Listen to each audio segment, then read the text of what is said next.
Bakit po naka-mute ito?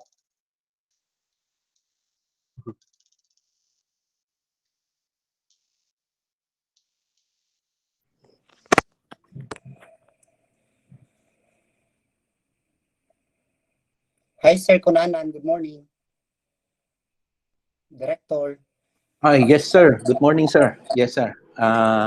We're just waiting, sir, for the others to be on board, sir. In a few minutes, sir, we will start.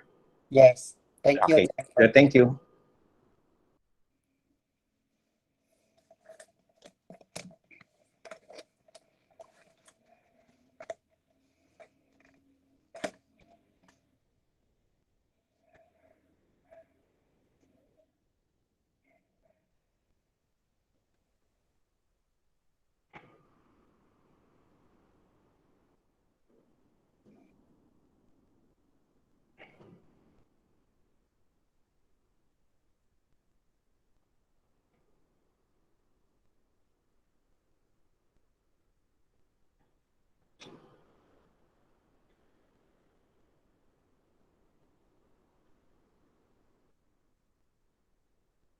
Ay, nandiyan na yung slides, no?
Oh, micro.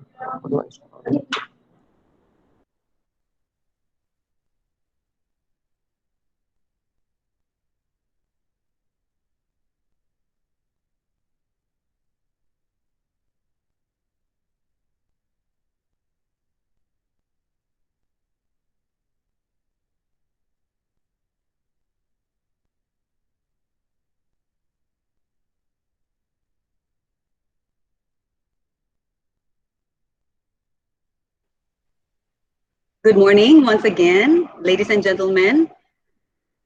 In 5 minutes, we will start with the consultation. So please bear with us. We are still waiting for others to join.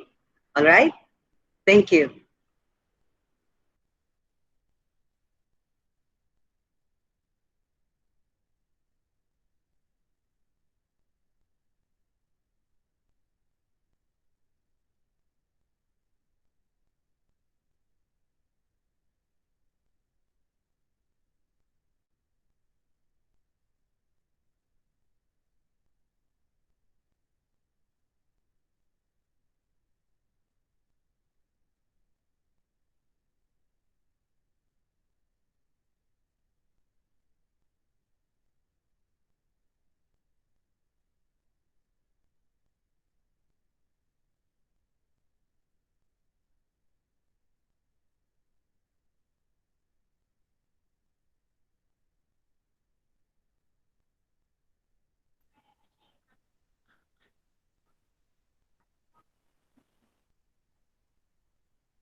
Good morning, ladies and gentlemen.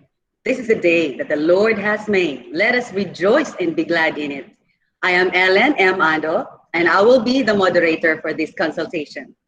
Thank you for joining us this morning until 12 noon. Before we start the orientation and consultation, may I invite everyone to observe a moment of silence for a short prayer to be given by Miss Ellen Panon.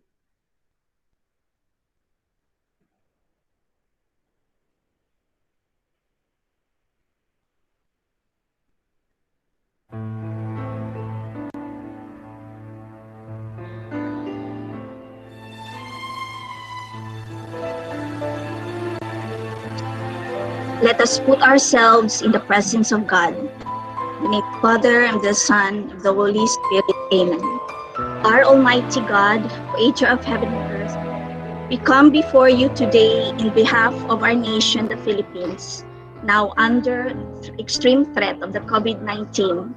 We praise you that you neither slumber nor sleep, and you are watching over our land and our people, especially in these perilous times. Our help comes from you. We cry out for your mercy and protection against the virus. We declare that you alone are our refuge, our place of safety. We praise that you protect our people from this deadly disease and rescue our land from this dangerous trap. Grant our president and all our national and local leaders wisdom and understanding as they establish and implement guidelines, measures, and strategies in fighting against COVID-19.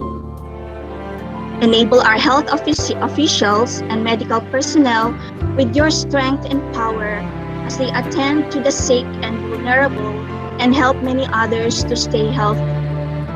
Lead the medical scientists here and around the world who are working double time to find the antidote to COVID-19.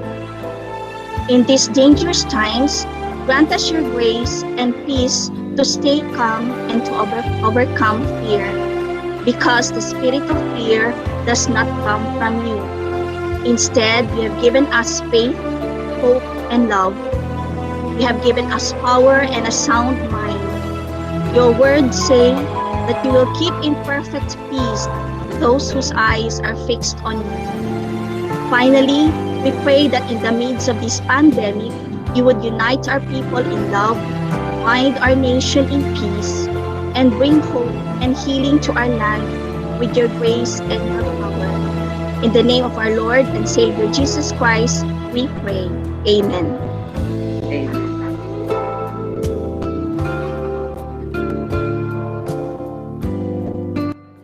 Thank you, Ms. Panong. Before we proceed, may I reiterate the following rules for all of us to observe during this consultation. Please stay in a quiet location where you will not be disturbed. While the presentation is ongoing, please turn off or mute your audio. Avoid making unwarranted sounds from your end during the consultation. If you wish to raise an issue, inquiry, or comment, unmute your audio and introduce yourself and the co-op you represent. And please do not talk simultaneously with other participants. Wait for me to acknowledge you before you continue. For those who are joining us through Facebook live stream, please show your support by sending your views or comments on the topic via the comment box. Please include your name and the co-op you represent. We have 3 personnel standing by to pick them up. To formally start, may I request Regional Director Ruben L. Cunanan of the CDA Region 9 to give his message.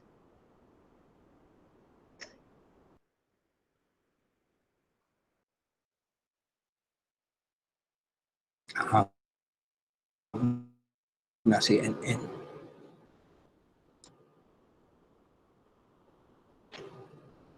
Hello, N. Okay. Good morning, everybody. Who are attending today our regional consultations.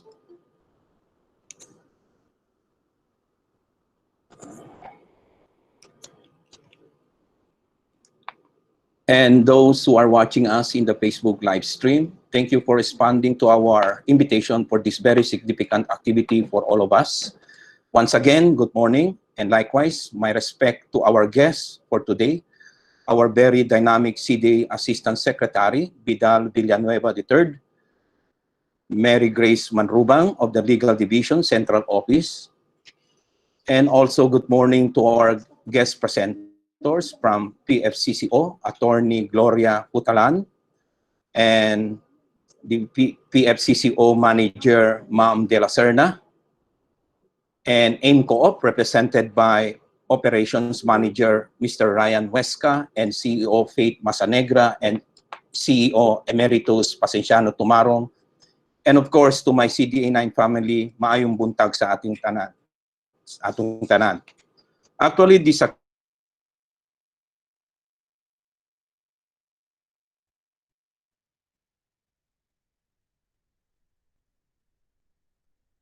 Development Authority Charter of 2019, particularly Section 5 of the said charter requiring the clustering of cooperatives and the credit and financial services, banking, and insurance is one of the 6 clusters identified, and for the creation of apex organization for each cluster. Thus, we have this regional consultation as the first step towards that goal. I will not dwell more on this topic. Anyway, our very own Asek Vidal Villanueva will tell us more about the topic and guide us. And I'm requesting the attending co-ops to please feel free to ask questions later after the presentation. But before we proceed, allow me first to present some statistical data related to our subject today, which you may find it significant in later discussions or consider this as an additional input that we may consider later in our decision making. This is about the status or state of the cooperative movement in the region as of calendar year 2019.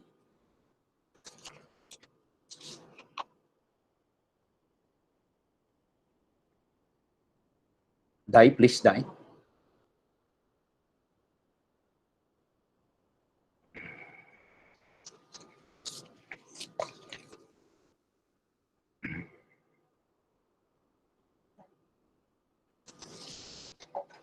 Wala ako nakikita.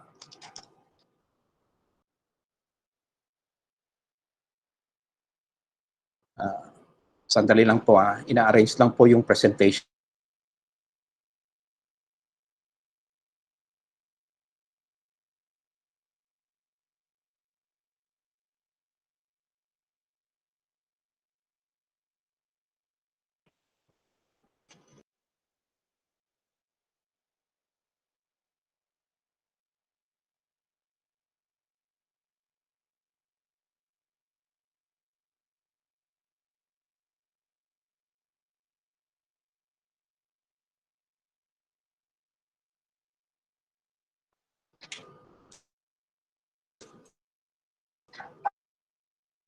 The state of the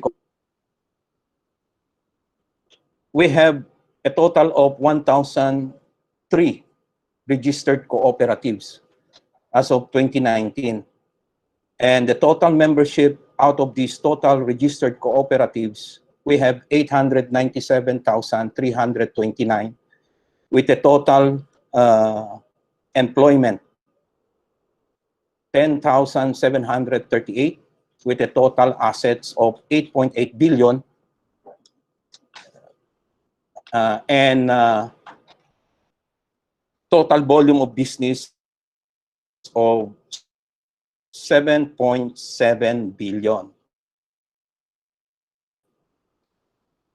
Kung gawin po natin ito by cities, as you can see, Basilan has the smallest number of registered cooperative, considering that the CDA regional office, Region 9, covers only Isabela. The rest of the municipalities of Isabela, Basilan province will devolve to ARM, no? And then the largest number of registered cooperative is Zamboanga del Norte. We have 365 cooperatives, and followed by Zamboanga del Sur, 232, and Zamboanga City, 203. Kung makikita po ninyo, and Zamboanga Sibugay, sorry, no? Zamboanga Sibugay with 180 registered cooperatives. Kung makikita po ninyo, mas marami, although Zamboanga del Sur, although they have only 232 registered cooperatives, mas marami po yung membership. Because nandito po kasi yung isa po nating cooperative na almost 600,000 or 500,000 yung members, yung AIM cooperative, no? And then the next is the Zamboanga City with a total membership of 88,000. With this figure, ladies and gentlemen, makikita po natin na marami pang area po na pwede natin expand yung business operation ng kooperatiba natin ngayon. As to membership po, that's only 25% of the total membership of the regional, of the Region 9. And then yung employment din po, that's only 0.5% of the total employment that we have generated. So marami pa pong area na pwede pumasok ang kooperatiba. And that's why we are strengthening our partnership and linkages with our local government units in order for CDA to promote the organization and registration of cooperatives. Next slide, please. Since we are discussing about financial, because this regional consultation concerns financial cooperatives or cooperatives with credit operation, let me just focus the presentation on that topic, no? For Region 9, we have a total of 749 cooperatives with credit operations. Isa po dito yung plainly operating as credit. We have 97 cooperatives. We have multipurpose, 474. Agrarian reform beneficiaries, 166. And agriculture cooperatives, 12. Ito po lahat ay may operations po on lending. Halos lahat na kooperatiba na registered sa Region 9 ay may credit operation. That's almost 99% ang total na cooperatives engaged in credit operations. And then the total assets of these cooperatives, no, they have 8.3 billion pesos. Iko-combine po natin yung apat na types of cooperatives, yung credit, multipurpose, agrarian, and agriculture cooperatives. They combine a total assets of 8.3 billion pesos. And on the right side of the slide, you can see the breakdown of that figure, no? Yung pa rin, no, ang multipurpose ang pinakamalaking assets na contribute dito sa grupo na itong financial or credit cooperatives. And then, yung total volume of business as of 2019, meron na po tayong 7.3 billion pesos. Ito po yung contribution ng mga credit cooperatives natin. And the last is the total membership of these four groups, no? They combine a total membership of 83,807 with a total employment generated of 10,237. Yun po ay pinapakita lang po natin ano po yung estado ng cooperative natin, especially cooperatives that is engaged in credit or financial or in savings and credit operations. So again po, pinapakita po lang natin na malaki pa po yung potential ng Region 9. So yung mga existing nating cooperatives, it's about time siguro to think whether or not we have to expand our business operation into to other areas, considering marami pang potential na area na pwede natin pasukin. So again po, maraming salamat at magandang umaga. Thank you, Director Cunanan, sir. Now, to give the orientation about the relevant provisions of RA 11364, otherwise known as the Act, Reorganizing and Strengthening the CDA, it is my privilege to introduce the founder and chairperson of Ako Bisaya Party List and former National Youth Parliamentarian, the man who is well-respected and admired for his compassionate leadership, dynamic and excellent interpersonal skills, and genuine love for the cooperative sector. Ladies and gentlemen, our resource person for this consultation, Asek Vidal Villanueva III. Good morning. Buenos dias, John sa Region 9. Good morning, sir. Good morning, Director Wayne, and good morning to CDA family. Good morning sa lahat ng mga co-op leaders natin in Region 9. I would like to mention most especially si Sir Tamarong from AIM Co-op and AIM Co-op family. I would also like to mention... Asik, good morning, Asik. Good morning sa imo, sir. Mayong buntag. I would also like to mention Attorney Gloria Futalan, the chairman of EFCCO National. Good morning, Ase. Good morning, ma'am. Nauna lagi ko ni mo present, ma'am. That should be the proper sequence. You should Okay. go ahead. Okay. So, Attorney Grace Manggubang of CDA Central Office. Good morning po. Atibada, good morning. As atong lawyer sa CDA Region 9, I would like to see where is our lawyer. Na ba? Region 9. We don't have lawyer in Region 9. Of course, our moderator, I would like to say good morning, Ma'am Elaine. And also sa lahat ng mga co-op leaders in Region 9, good morning to all of you. First of all, before I proceed with my presentation, let me thank you sa lahat ng efforts niyo for helping our co-op members and our communities during the time of COVID-19 pandemic. Because of that, nabawasan yung hirap na nadadanasan ng ating mga co-op members all over Region 9. And I would like to thank you for giving justice to the spirit of bayanihan. Kasi without you, it will never be possible. So because of that, daghan kaayong salamat and thank you for your continuous support to all our people in Region 9, not just to our co-op members, but also to the entire population of Region 9. And as Director Ruben was presenting to us this morning, the total population of Region 9 is 3.6 million. But the current membership of our cooperatives in the entire Region 9 is only 897,000 all over the region. That means that there's so much for us cooperative sector to expand in the entire region.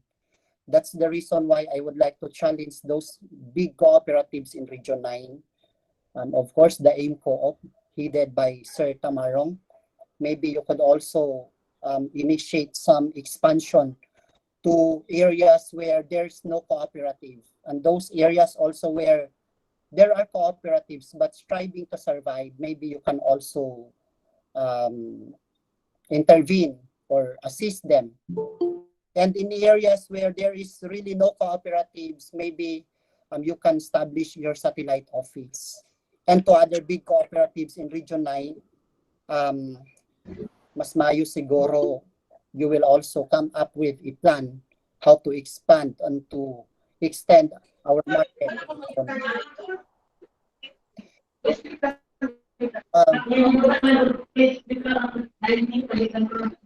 Ako sang i-mute mo sa kay ni-interrupt. Going back to my discussion, kung sa ino makakurat ning ato ang kuan, kining ato ang virtual platform, kuratan pa kay naikalit mo so ma-distract pa. Anyway, this is now the new normal. We have to avail the gift of technology, and despite the distance, we have to continue our work. One of which is kanya atong meeting this morning. This is supposedly to be discussed face-to-face, but because of this COVID-19, we cannot just simply do it right now. So in the Cooperative Development Authority, we cannot also afford na magpabiling ta nga walay trabahoon. We need to move forward using the technology and using what we have right now so that we can still perform the task given to us. Anyway, we will be discussing a lot of things as I go on with my discussion. And it is very important for me this morning na i-present sa inyo tanan what is Republic Act 11364. This act is the newest charter of the Cooperative Development Authority. So mag-proceed na lang sa akong presentation ha. And those who wants to ask question, you can also drop your question. There is a chat box. And those who are also watching on our Facebook live stream, you can also ask question there by posting your questions sa ato ang presentation.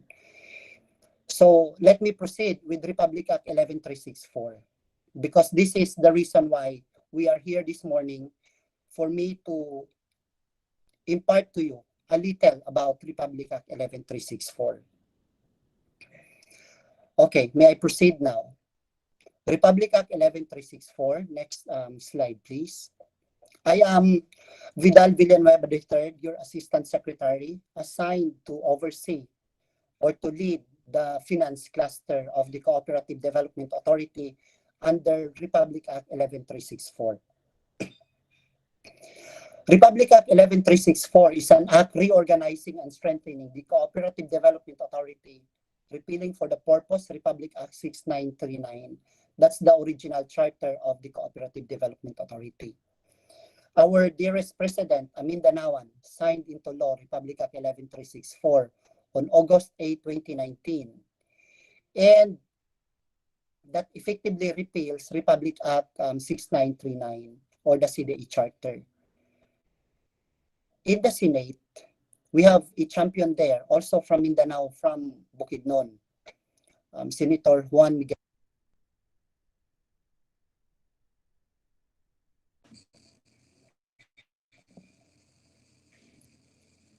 Asa na to ako presentation. And in the House of Representatives, I would also like to inform you that our champion in the House of Representatives during that time was Congressman Hiron. He's also representing one party list organization in the House of Representatives.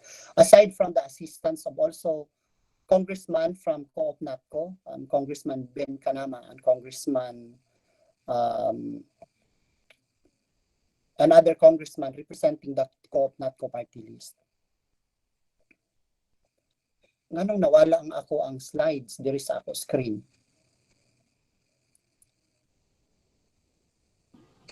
Na ba? Na, sir. Makita na mo, sir. Makita na mo.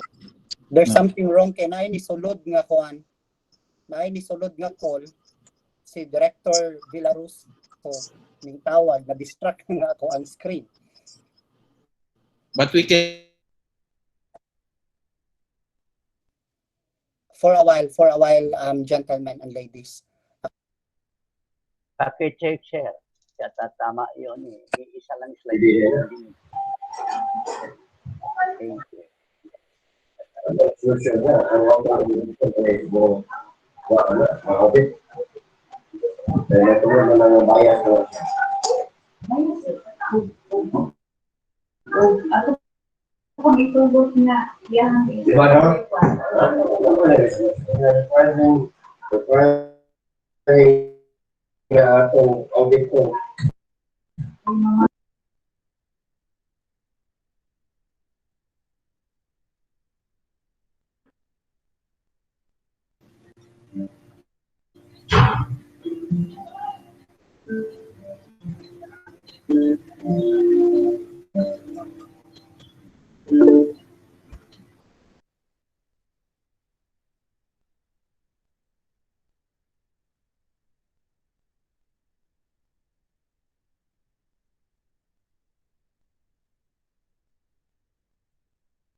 Your voices cannot be heard. For a while, sir, I'm looking at my ano. Nagstorya siya?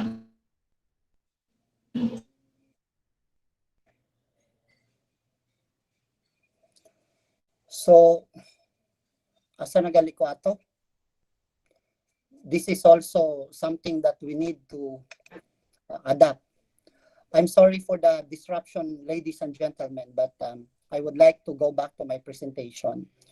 In the Senate, we have the champion, Senator Juan Miguel Zubiri, who is also a Mindanaoan. And in the House of Representatives, it was Congressman Hiron who pushed for the approval of Republic Act 11364. And with the assistance also, atong ikuan, acknowledge ang effort sa Co-op-NATCO party list. Right now, they are represented by Congressman Ben Kanama. Okay. The number of sections provided in CDA Charter in Republic Act 11364 has now increased to 33 sections from its original 20 section provided in 6939. The reason of its increase of sections is because of the increase of provisions on the powers, functions, and responsibilities of the Cooperative Development Authority from its original 15 functions on 6939. Under 11364, we have now 37 functions, powers, and responsibilities. And going back to slides number 3, the date of approval, of course, Republic Act 11364 is approved on August 8, 2019, and Republic Act 6939, katong original na CDA Charter, was approved and become law March 10 of 1990. Nalibog naman tayo.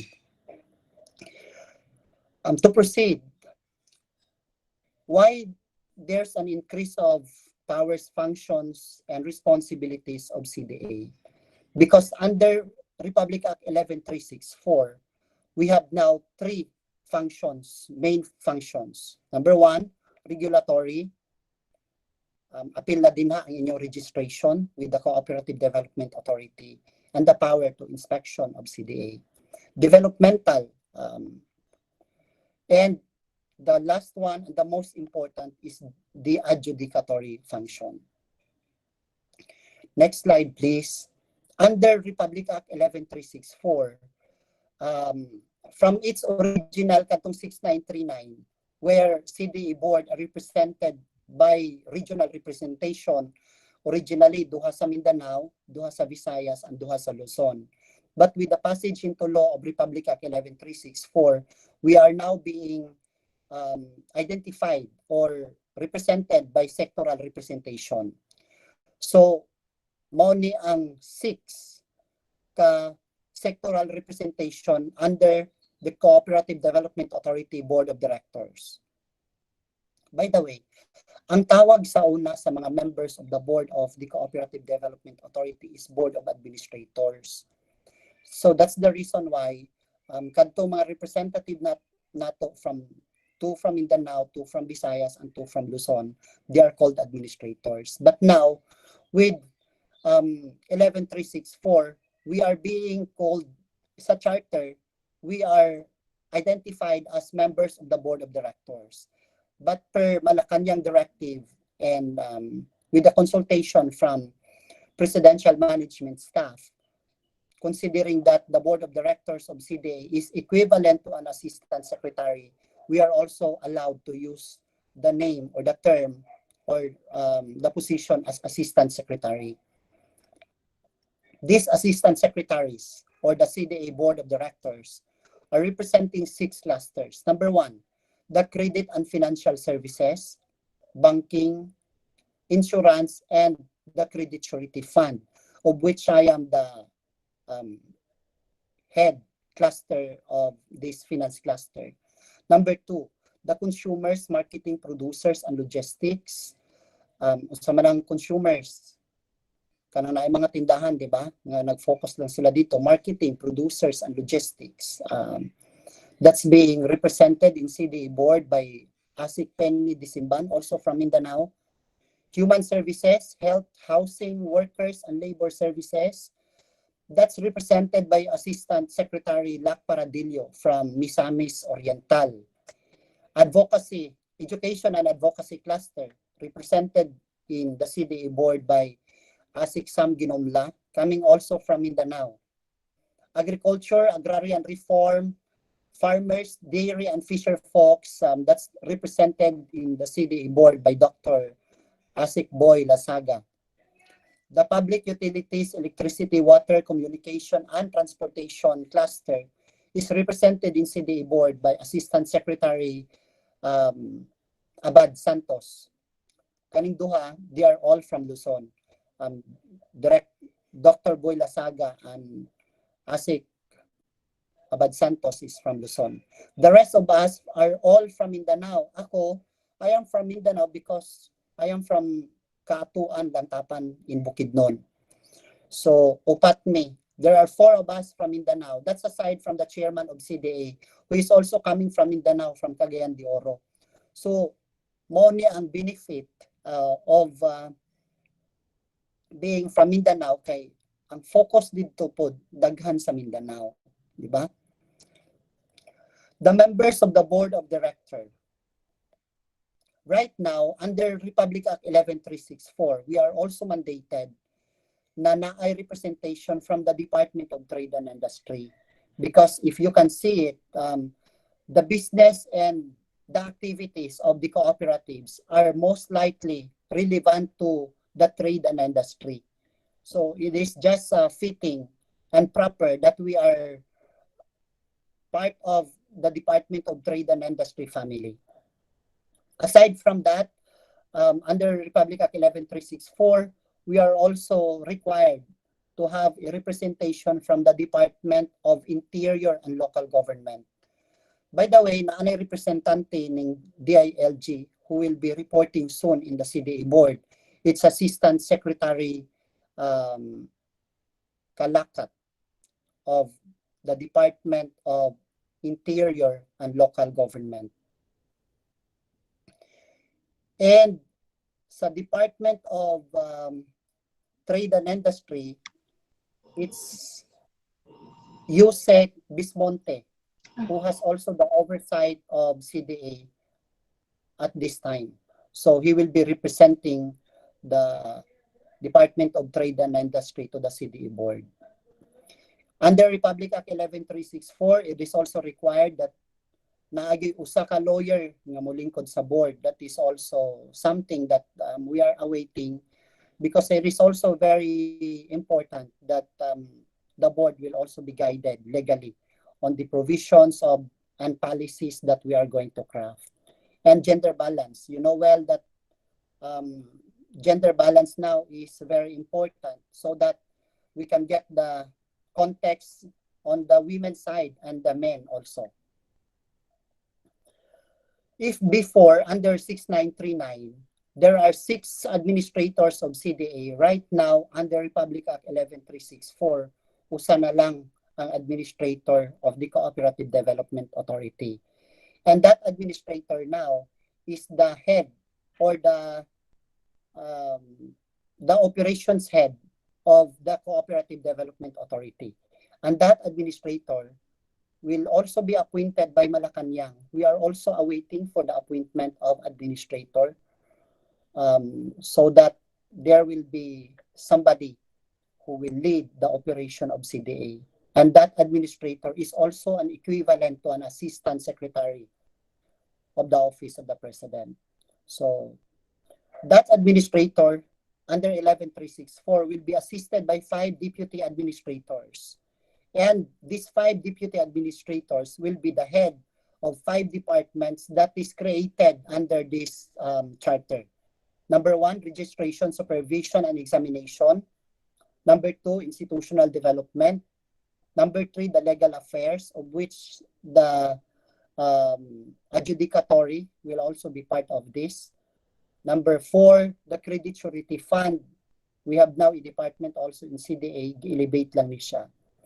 And aside from that, the general admin and support services. So 5 deputy administrators who will also be appointed. These 5 pala will be appointed by the CDA board.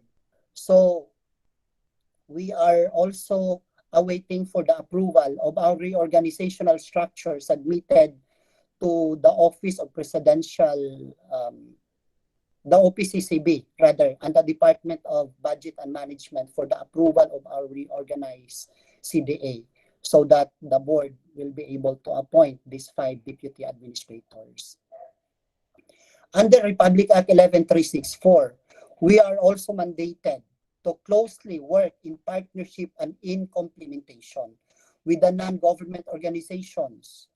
Of course, katong mga tao nga na advocacy related to the cooperatives, the academy, so that our academic institutions also will be able to incorporate in our academic programs and offerings about cooperativism, so that our young generations will be able to understand about how cooperative works. Of course, the private sector, the national government agencies, our partner government agencies, like all departments, DA, DILG, DTI, DSWD, kanang mga iyon ana. And the local government units, we know well that almost all cooperatives are operating within the jurisdiction of the local government units. So it is very important that we will work in partnership and in strong complementation with these local government units. That's also the reason why under Republic Act 11364 now, we are given a representative from the Department of Interior and Local Government. Next slide, please. We are also mandated to create another consultative mechanism. Although CDA now has 2 consultative mechanisms, but with the passage into law of Republic Act 11364, mahimo na ning tulo. So that's now nasa taas sa slide. we have now the National Alliance of Cooperatives, of which we cannot arrive to that National Alliance of Cooperative if we cannot compose or create the apex organization of 6 clusters under 11364. Right now, aside from that, we have the National Coordinating Committee of Cooperative and the National Cooperative Development Council. I know that everyone is familiar of this council, from the municipal Cooperative Development Council to the provincial, to the city, and to the Regional Development Council, and the top is the National Cooperative Development Council. I know that almost all of you are also members of this National Cooperative Development Council. Okay, let's now proceed with my next slide. The organization of Cluster Apex.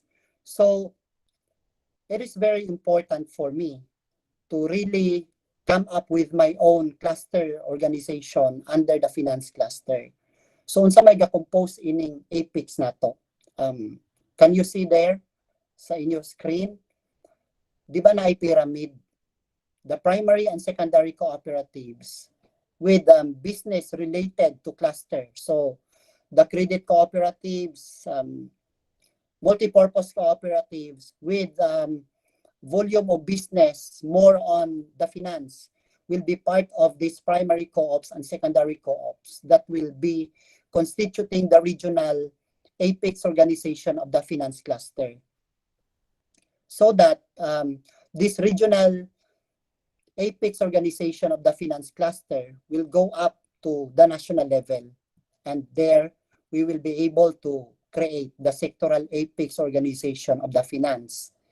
And one of those people will be selected to represent the finance cluster to the National Alliance of Cooperatives. So usara, each cluster will be represented in the National Alliance of Cooperative, pero usara siya katao. So again, unsaon nato paghimo ang regional apex organization of the finance and other clusters also of CDA under 11364 is the aggregation of all cooperatives in Region 9. So you will group among yourselves there, inyong tanawon o kung sabay inyong gusto.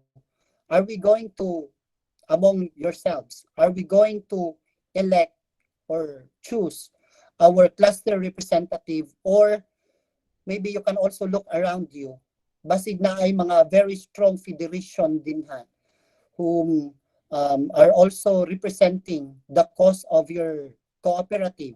So pwede rasad nga, unsa ba, maghimo ta ato ang representation for the apex, or mag-join na lang ta of the existing federation that is also engaged in credit co-ops or credit operation.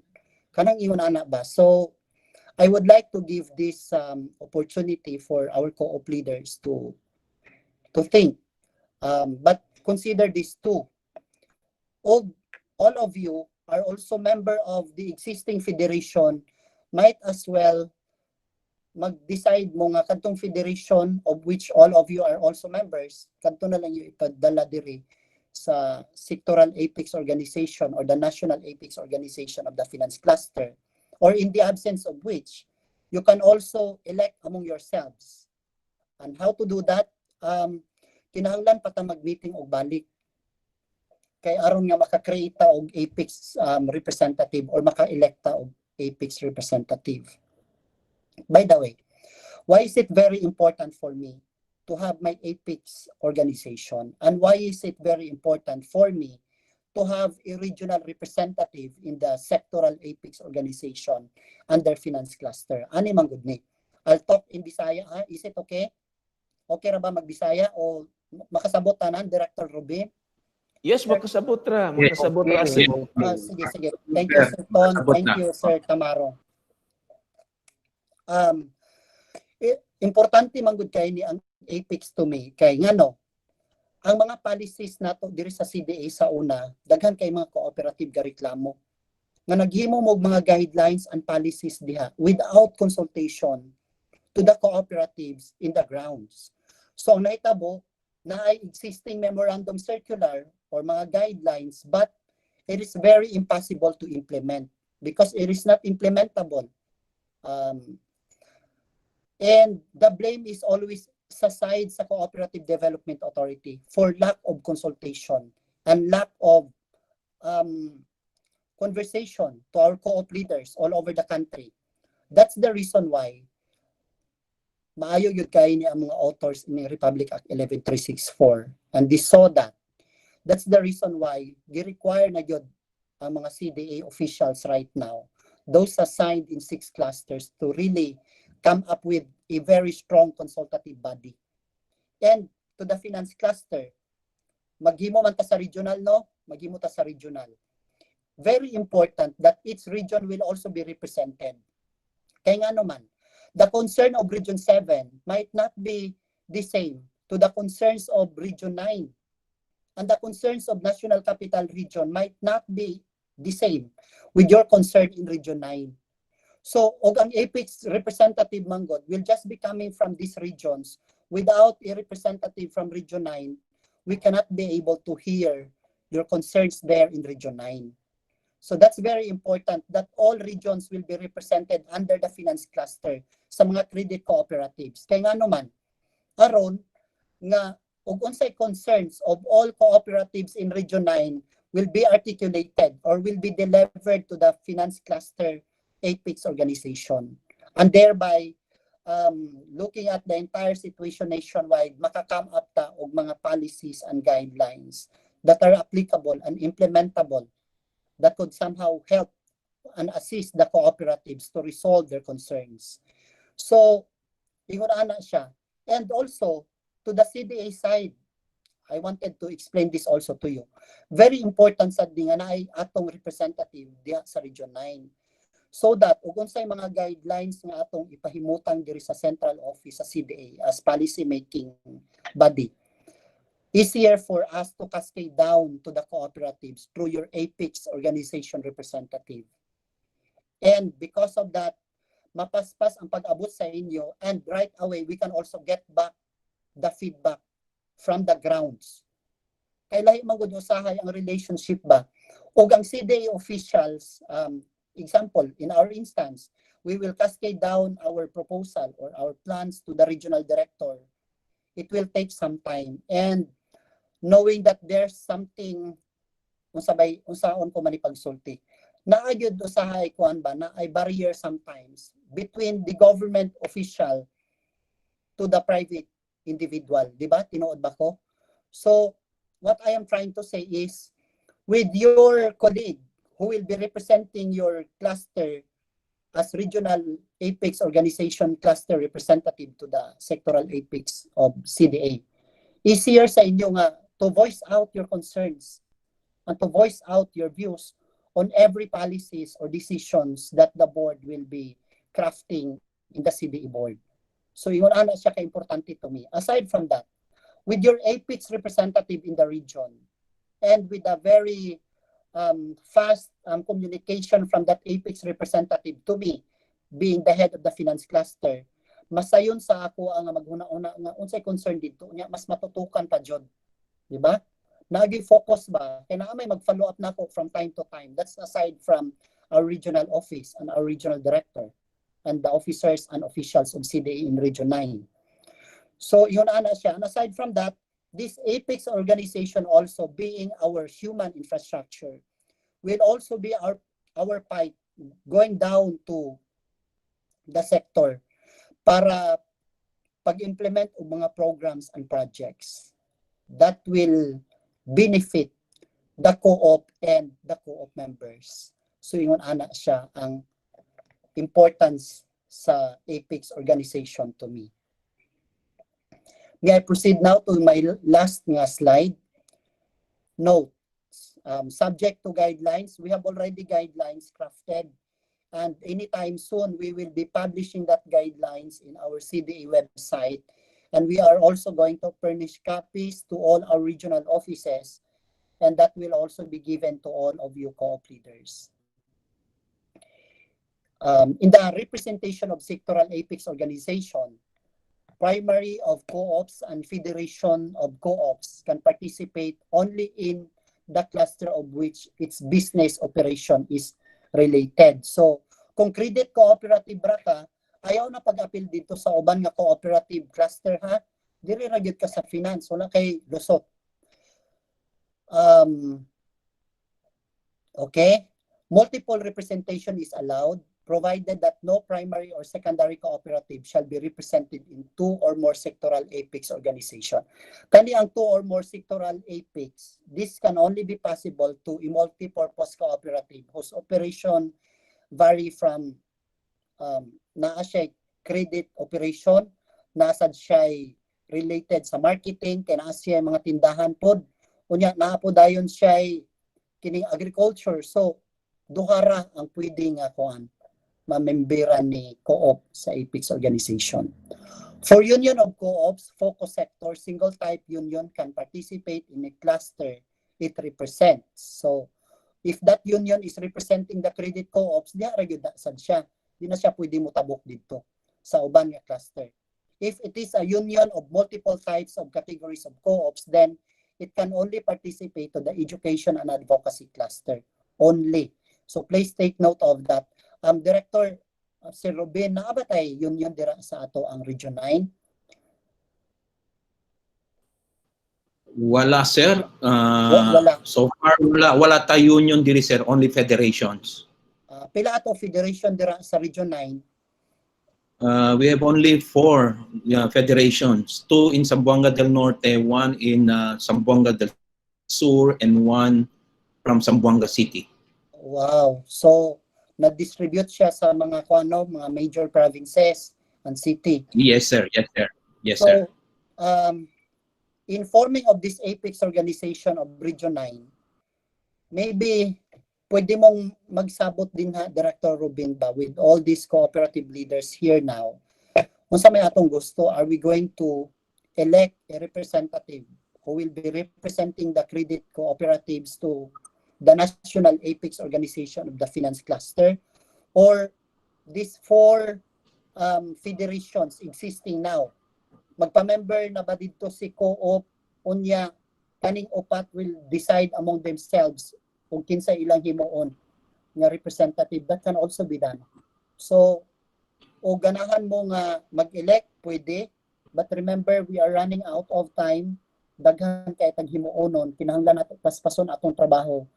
And electing or choosing a new leader to represent the credit cooperatives from Region 9 would entail another period of time. So kung pwede sa tanaw na to sa atong mga palibot na may existing federations, maybe all of these cooperatives, the 85 cooperatives here present, are members also of the federations. Tama ba ko? Tanan ba nga co-op dira, members sa federation? Because if yes, maybe you can also consider not electing new representative but out from this federation. Anyway, mo man sad nag-represent sa inyo, and the concerns of the credit cooperative can also be raised to these people in the federations. That can also be done. But I am going to give you some time to contemplate on that, so that ang amo aramang gumahimo is to facilitate and to make it faster than the usual nga process nga dugay kayo. So, Director Ruben, that ends my presentation regarding Republic Act 11364, and I hope it is very clear to all of us this morning nganong importante kayo ang paghimo og apex organization for me as your head sa finance cluster. So, I am now ready and willing to, by the way, before I proceed to receiving questions, Attorney Fotalan of DFCC will be presenting also after me. But any words, Director Rubin?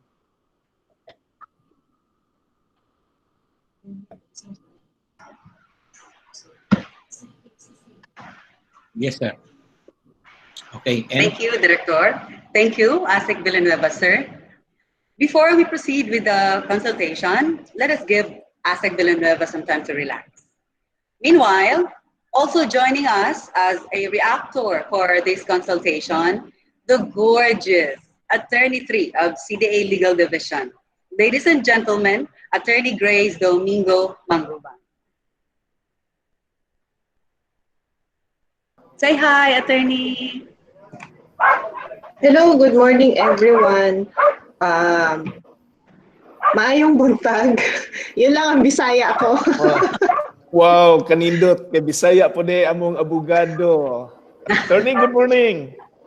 Good morning po. First, I would like to greet our head of the financial cluster, ASEC Vidal Villanueva III. The very active Regional Director of Region 9, Sir Ruben Cunanan, and of course, the very supportive and cooperative sectors of Region 9.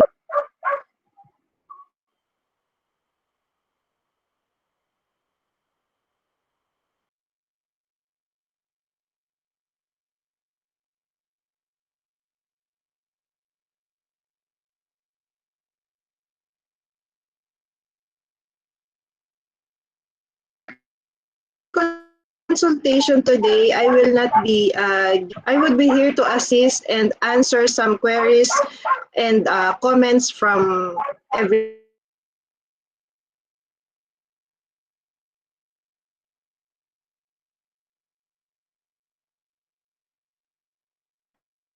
Sound po. Walang sound. Thank you po.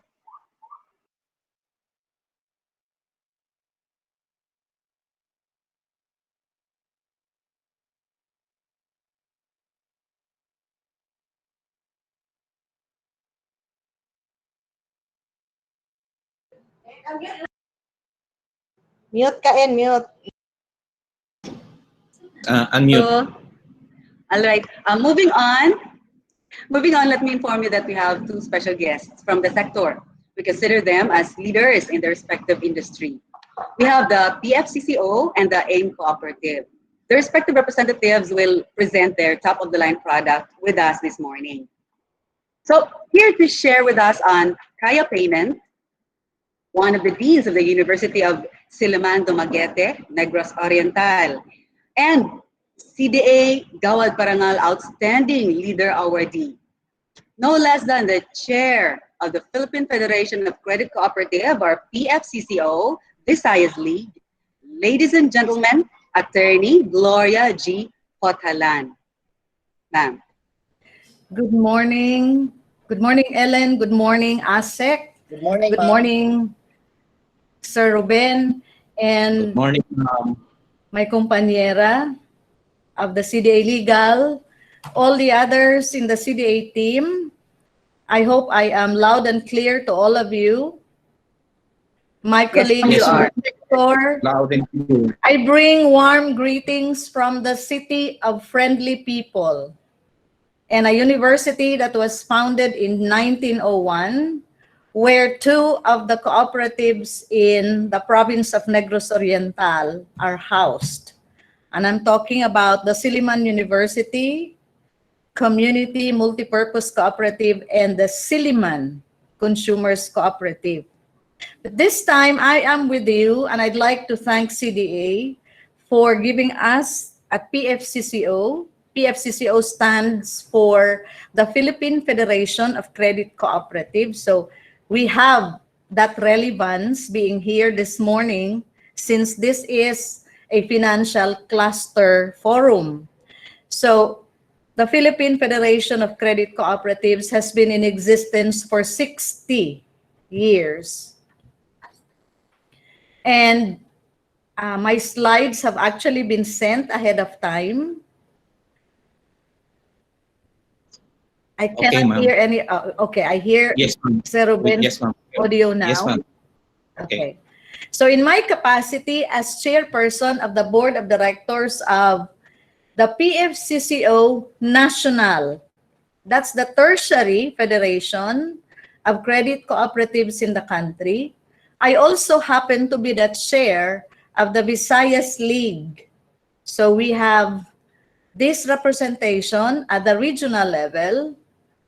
And for Region 9, I'd like to acknowledge my colleague, Dave Pajaron. I think he is with us today. And my good friend, a member of the board of PFCCO National, as Sir Dindo. We call him Dindo, Lorimer Olario. He is chair of the Mindanao League. So maayong buntag igsuon, we are really pleased that this opportunity is given to us. I am given about 10 to 15 minutes, so just a short introduction. We were founded in 1960 by a person who was serving as assistant director of the defunct Bureau of Cooperative Development then, a CPA lawyer, attorney Alexander Brillantes. So he was one with the desire to create PFCCO, and the rest is history. Next slide, please. So after 50 years, we had to re-register, this time as PFCCO National. And this national network of savings and credit cooperatives in the Philippines likewise serves as the knowledge management center for 9 regional federations. And one of these is the Mindanao League. So you will see on your screen the 9 regional leagues of PFCCO. We have one in Baguio. It's Northwest Law. It's actually Northwestern Luzon. Then Isabela or NELCO, we just had our presentation a few days back. The Southern Luzon Regional League based in Laguna. The Central Luzon in Bulacan. NCR in Quezon City. Then we have Bicol Inaga. Of course, in Dumaguete is PFCCO Visayas.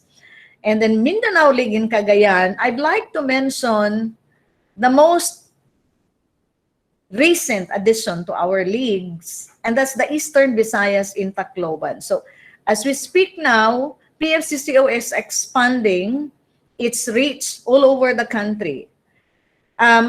It's not, well, probably you say if it's region, then there should have been a corresponding number of leagues in every region. But we don't see it that way. For as long as our leagues are being able, or our leagues are competent to reach out to the ones that we would be able to touch base with, then we're okay with that. The inclusion of Eastern Visayas was for the fact that at one point, PFCCO National, which has international linkages like the National Credit Union Federation of Korea, Typhoon Haiyan lambasted this part of the country.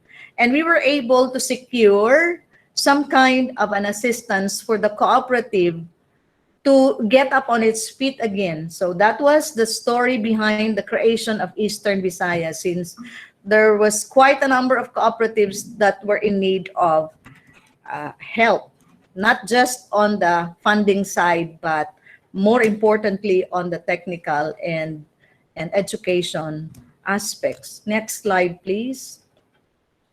So we want to be the integrated network of strong and sustainable cooperatives. Let me emphasize the word integrated.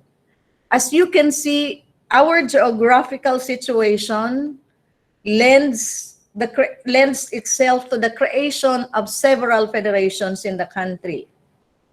While there is no limit on the number of federations that can be created, and the CDA legal knows this, we see the need for us to be integrated. So it's our vision to have one big network of credit cooperatives to begin with.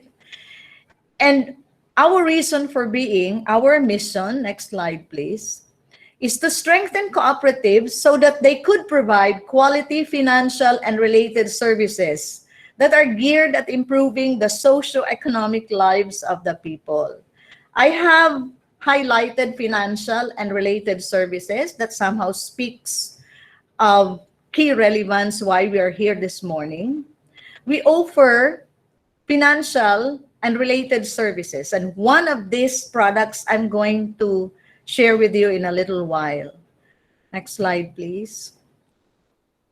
Our advocacy extends to the environmental and the social side, of course. And like all of you, we want the cooperative model to be the preferred model by people in the country and even in Asia. We are supposedly the fastest growing form of enterprise, but that one continues to be our goals because there are setbacks along the way, and PFCCO realizes that there's a lot to do along that line. But it being a goal, this is very much in harmony with what practically all of us in the sector are eyeing at, to be the fastest growing form of enterprise. Next slide. Just going through the core values of PFCCO, we serve with a heart, and the heart there speaks for how professionalism, fairness, caring for others, commitment, and openness would be adhered to as core values. Resiliency is at the heart of what we do, and we are able to show this in different instances. In one of the regional sorties that has been conducted, questions like, how can we survive during this pandemic? In our own little way, PFCCO, in tandem with ACU stands for the Asian Confederation of Credit Unions, we have been able to deliver business solutions to our members so that somehow the impact, the sheer adverse impact of COVID pandemic can somehow be addressed. So we take pride in the heart, the R there, which is for resiliency, and of course the rest of the core values. Thank you. Next slide. Region 9 is in Mindanao.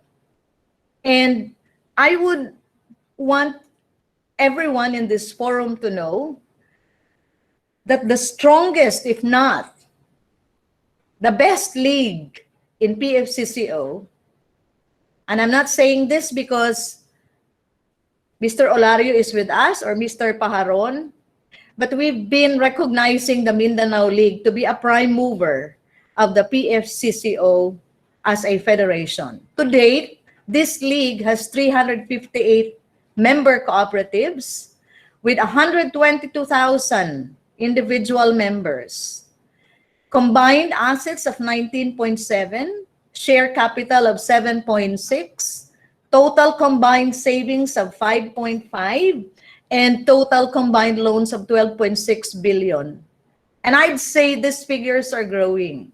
Why I said that PFCCO National recognizes the Mindanao League as perhaps the best league in the federation is because it's the league that was able to come up with what I consider to be a key service that most cooperatives, as I speak now in Region 9, are probably making use of. And I'm talking about the co-op-based solutions. Now, this is a comprehensive, completely secured, high-performance cooperative banking and resource management system. They can very well tell you, if you invite them, Mindanao League, to visit you and explain to you what co-op-based solutions can do for your cooperative business.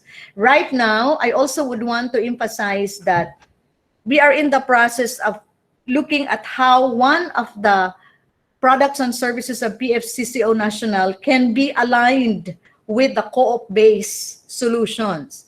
As you can see, listed in your screen are some of the business solutions. We have their financial facilities, software, and payment platform, which is what I'm going to present this morning. Then, of course, we are into special programs, as you can see, but let me make special mention of the business development services for micro, small, and medium enterprises. The very timely service or program of PFCCO that many of us in the cooperative sector would need, given that our members may be into small livelihood businesses, but which as I mentioned, are adversely affected as a result of the pandemic. All right, we are also, of course, into CDA mandated trainings and other trainings and interventions. Next slide, please. Next slide.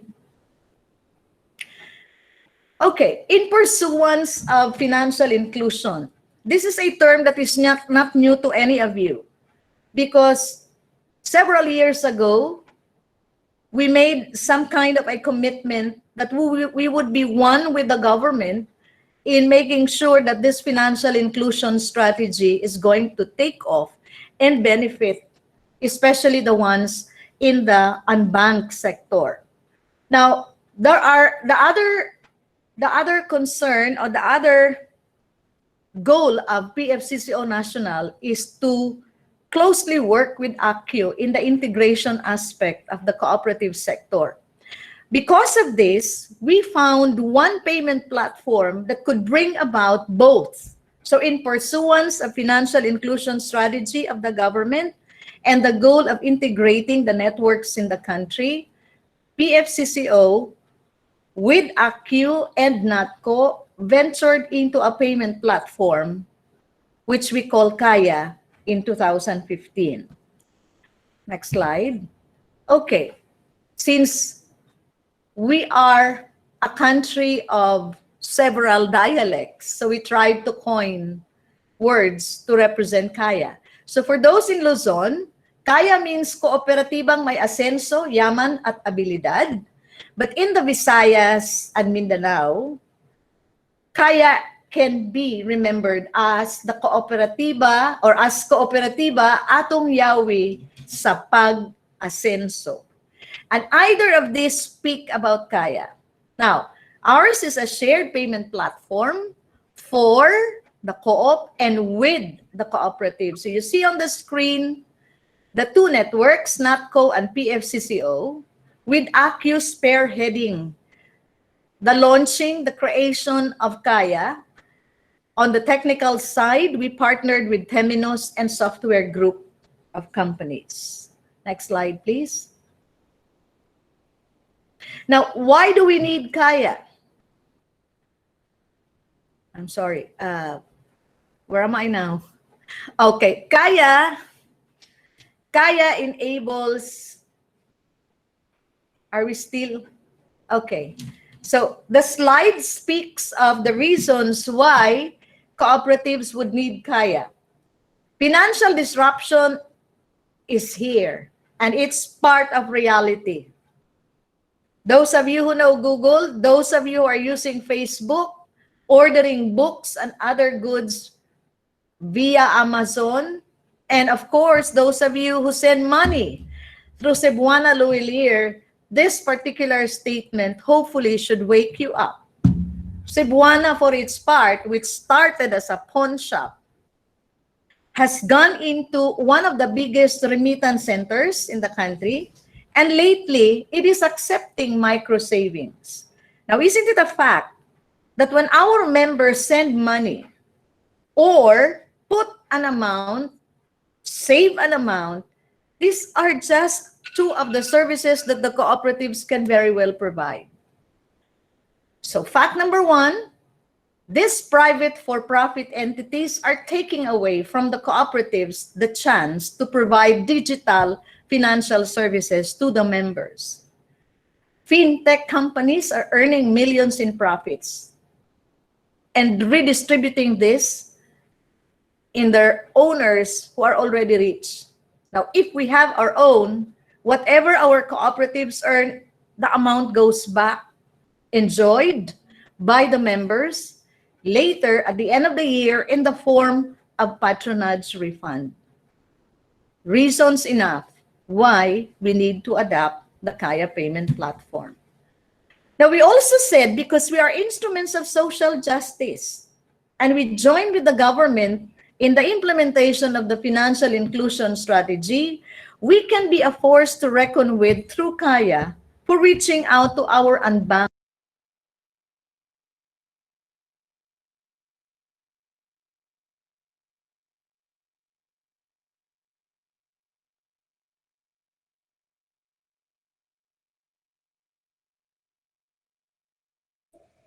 Na-mute si ma'am.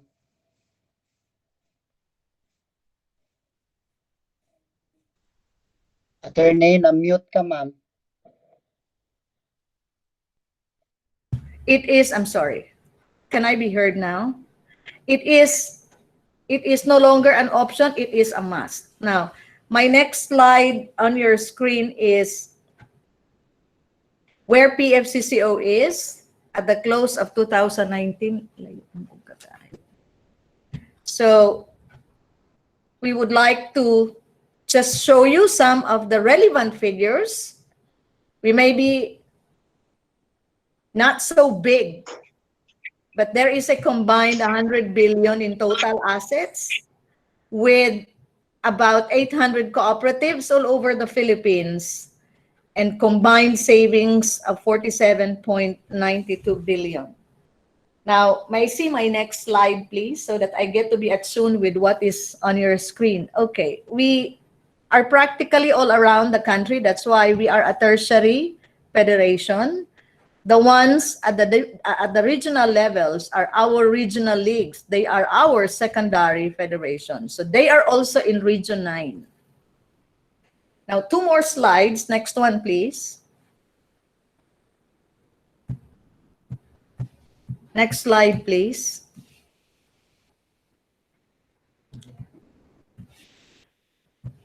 You'd probably ask, what has PFCCO done that we should take note of it? Well, our representation is both at the national and international level. PFCCO has represented the credit cooperative sector in lobbying for the retention of the tax exemption, the crafting of relevant laws, and other important issues confronting the cooperatives in the country. We are strongly supporting the organization of Co-op Apex organization, and we have actively participated in the conferences that were called, meetings by CDA, Congress, and other entities. Very importantly, we are at the international scene because we are a founding member of the Asian Confederation of Credit Unions, that's in Asia, and we have served as member of the board and as secretary as well. In 2015, PFCCO represented the credit cooperative sector in the World Council of Credit Unions Forum in Denver, Colorado. So PFCCO invested in Kaya. Kaya can bring your cooperatives and offer services that are relevant, especially the ones that you cannot reach at this time.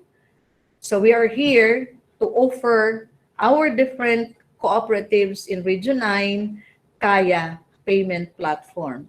Thank you very much. Good morning, everyone.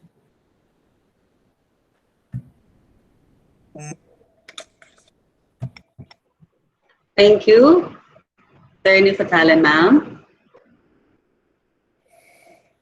All right, so the next speaker is one of the movers of AIM Co-op, a man of timid confidence and wit, and amiable persona. To present the AIM Co-op's Co-op PesoNet. Ladies and gentlemen, their Chief Operations Officer, Mr. Ryan Huesca.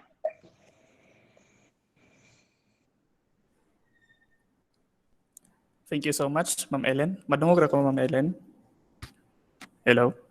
Yes, sir. Go ahead, sir. Okay.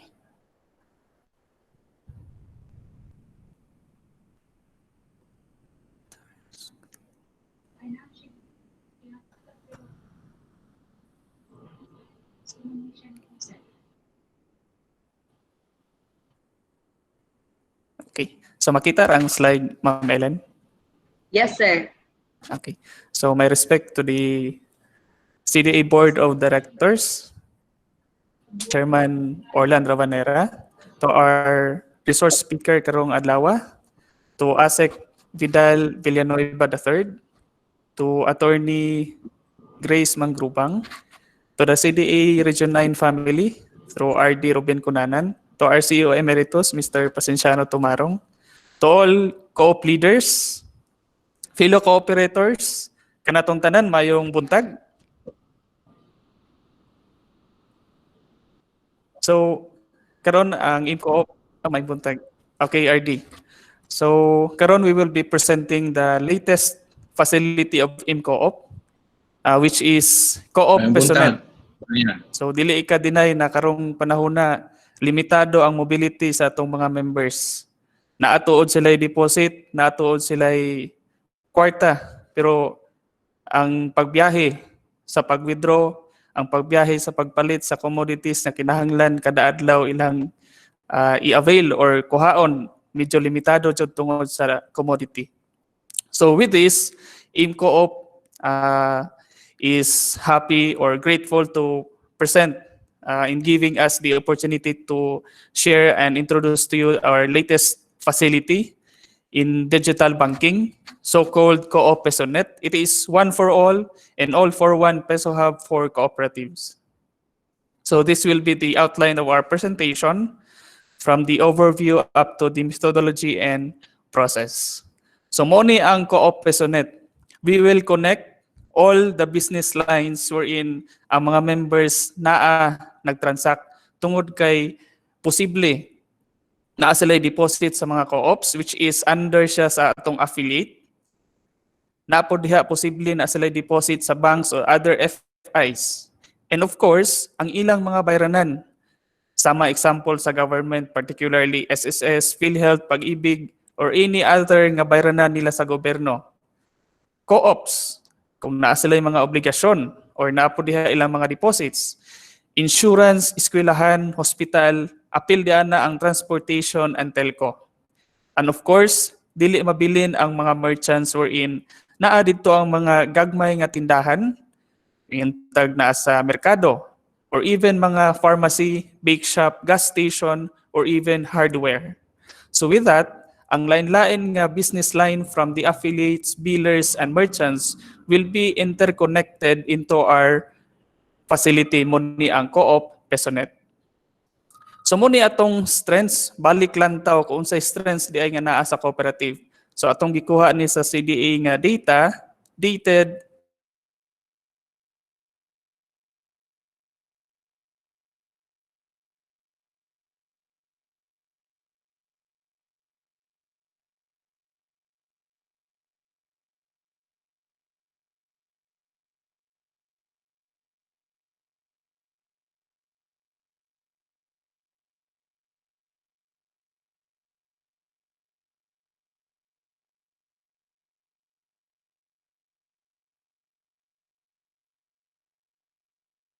Stock up po.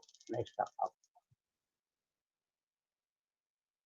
surplus nga 18.6 billion. So sa atong sector karon or sa cluster nga financial services cooperatives or apil ang insurance, makaingon ta nga ang co-ops or ang banks are doing the same business. With that, tungod sa panaghiusat sa tanan nga kooperatiba, dili lang diri sa Region 9, we can achieve our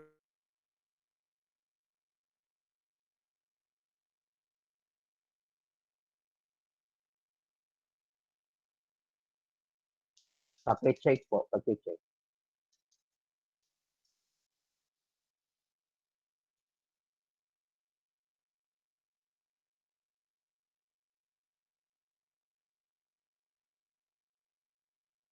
since 2017 unya na day kadaghan. Pagka September 2019, ni-increase nahimo kining 36.3 million Filipino users sa smartphone. And in 2018, dili ta mo tuo, kada isa daay nato nga naay smartphone, dili mo ubos sa 10.3 hours ang user or ang paggamit sa internet. Pag login pa lang nimo sa Facebook, pag login sa Messenger, naggamit na ka og internet. So unya na di ay ka useful karon ang technology. Kung nagamit nato ang smartphone sa internet, gamit ang social media, pwede day nato gamiton kini para sa digital banking. So ang mobile banking muni ang few of the advantages. On the go transactions, meaning bisang unsang orasa, bisan asa ka, ma-manage nimo ang imong transaction sa mobile transactions gamit ang imong tudlo. With the tip of your finger, kaya nimo i-manage. Couch banking, put pasabot kay bisan asa, bisan kanusa. Kung unsay og kanusa nimo gusto gamiton, muna giingon nato convenience og ang swiftness. Naara gyud mag-agad sa imong tudlo ang paggamit sa mobile application. And of course, tungod kay paperless, malikayan or malimit na ang pagputol sa mga kahoy. So muna gi-promote nato ang Go Green nga or ang Go Green nga campaign pinaagi sa mobile banking applications. And of course, we empower members. Tungod sa mobile application, ang membro na mo'y magbuot, siya ay mag-manage kung unsaon niya paggamit ang iyahang finances. And most of all, di na siya kinahanglan mo linya. Di siya kinahanglan maghulat og oras kung kano sa moabri ang opisina. And we encourage to use the mobile application kay it will be useful into the mobilization of your business. Una, giuna nato ang easy access to the members kay sila magud ang end user of kita mismo pohon kita mo end user di man ta gusto nga daghang kuti gusto nato user friendly and of course compliance. So ang kaning atong system, it is a compliance on the electronic transactions, particularly BankNet and BSP kay sila mayon mo'y gitahasan sa government for the security and safety of the electronic transactions control. So kung gusto na to ma-monitor ang tanan transactions gamit ang ato ang mobile application na address atong system nga gipangita. And of course, tungod kay ang mga members na may access, kita sad maka-minimize atong expenses, time to time updated atong transactions, nagpaluyo ni ana ang income generation. And of course, kini nga system may atong gi-promote ang 24/7 or ang availability. But pasabot natay 9.9 service delivery. So even though naay mga power interruptions, naay interruption po sa telco, naghapon ang availability sa atong services tungod na atay 99% service availability. And of course, ang last, security on the top. Natay gibahin into 3 security levels. Number 1, ang hardware. But pasabot, nag-install ta og server.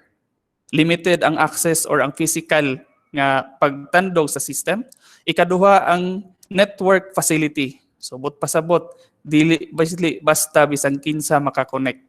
And lastly, ang sa user interface. But pasabot, ang kada member nga na-register sa mobile application, siya ragyoy makagamit kay tungod na atay series of security features nga ibutang ani nga system.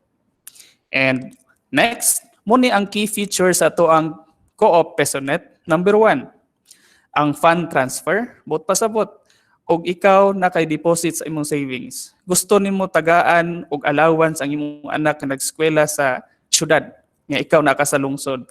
Gamiton nimo ang fund transfer pag input nimo sa imong OTP karon. In seconds, transfer na sa account sa imong anak. Next, ang balance inquiry.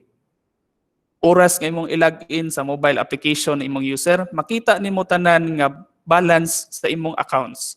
And next, ang loan payment. Ang loan payment pwede na nimo buhaton pinaagi ang mobile application provided nga kabalo ka sa imong balance po sa imong savings. So from your savings, pwede nimo bayaran ang imong loan bahalag unsang orasa. Kay example, samot na sa may mga trabaho, kung ang ato ang opisina sa Co-op is up to 4 p.m. or even 3 p.m.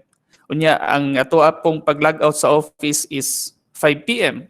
So bahalag unsang orasa pwede nimo i-transact gamit ang mobile application kay tungod kini online and real-time transactions. And ang bills payment, kung kita na bayro nun sa kuryente, tubig, unya mubiyahe pa kay mubayad mo linya, gamiton ang bills payment para convenience sa imuhang panahon o sa imuhang panudlanan. And next, enhance security. Every transactions nga gamiton gamit ang mobile application natay one-time password. So dili siya pwede nga ang one-time password gamiton og kadaghan kas-ara gyud. Dito ra po na ma-send sa imuhang registered nga cellphone number. And lastly, this is QR code ready. So ang great news karon Muna na karon nga gi-implement sa BSP nga ang atuang QR code diri sa Philippines pwede na siya i-recognize sa international level.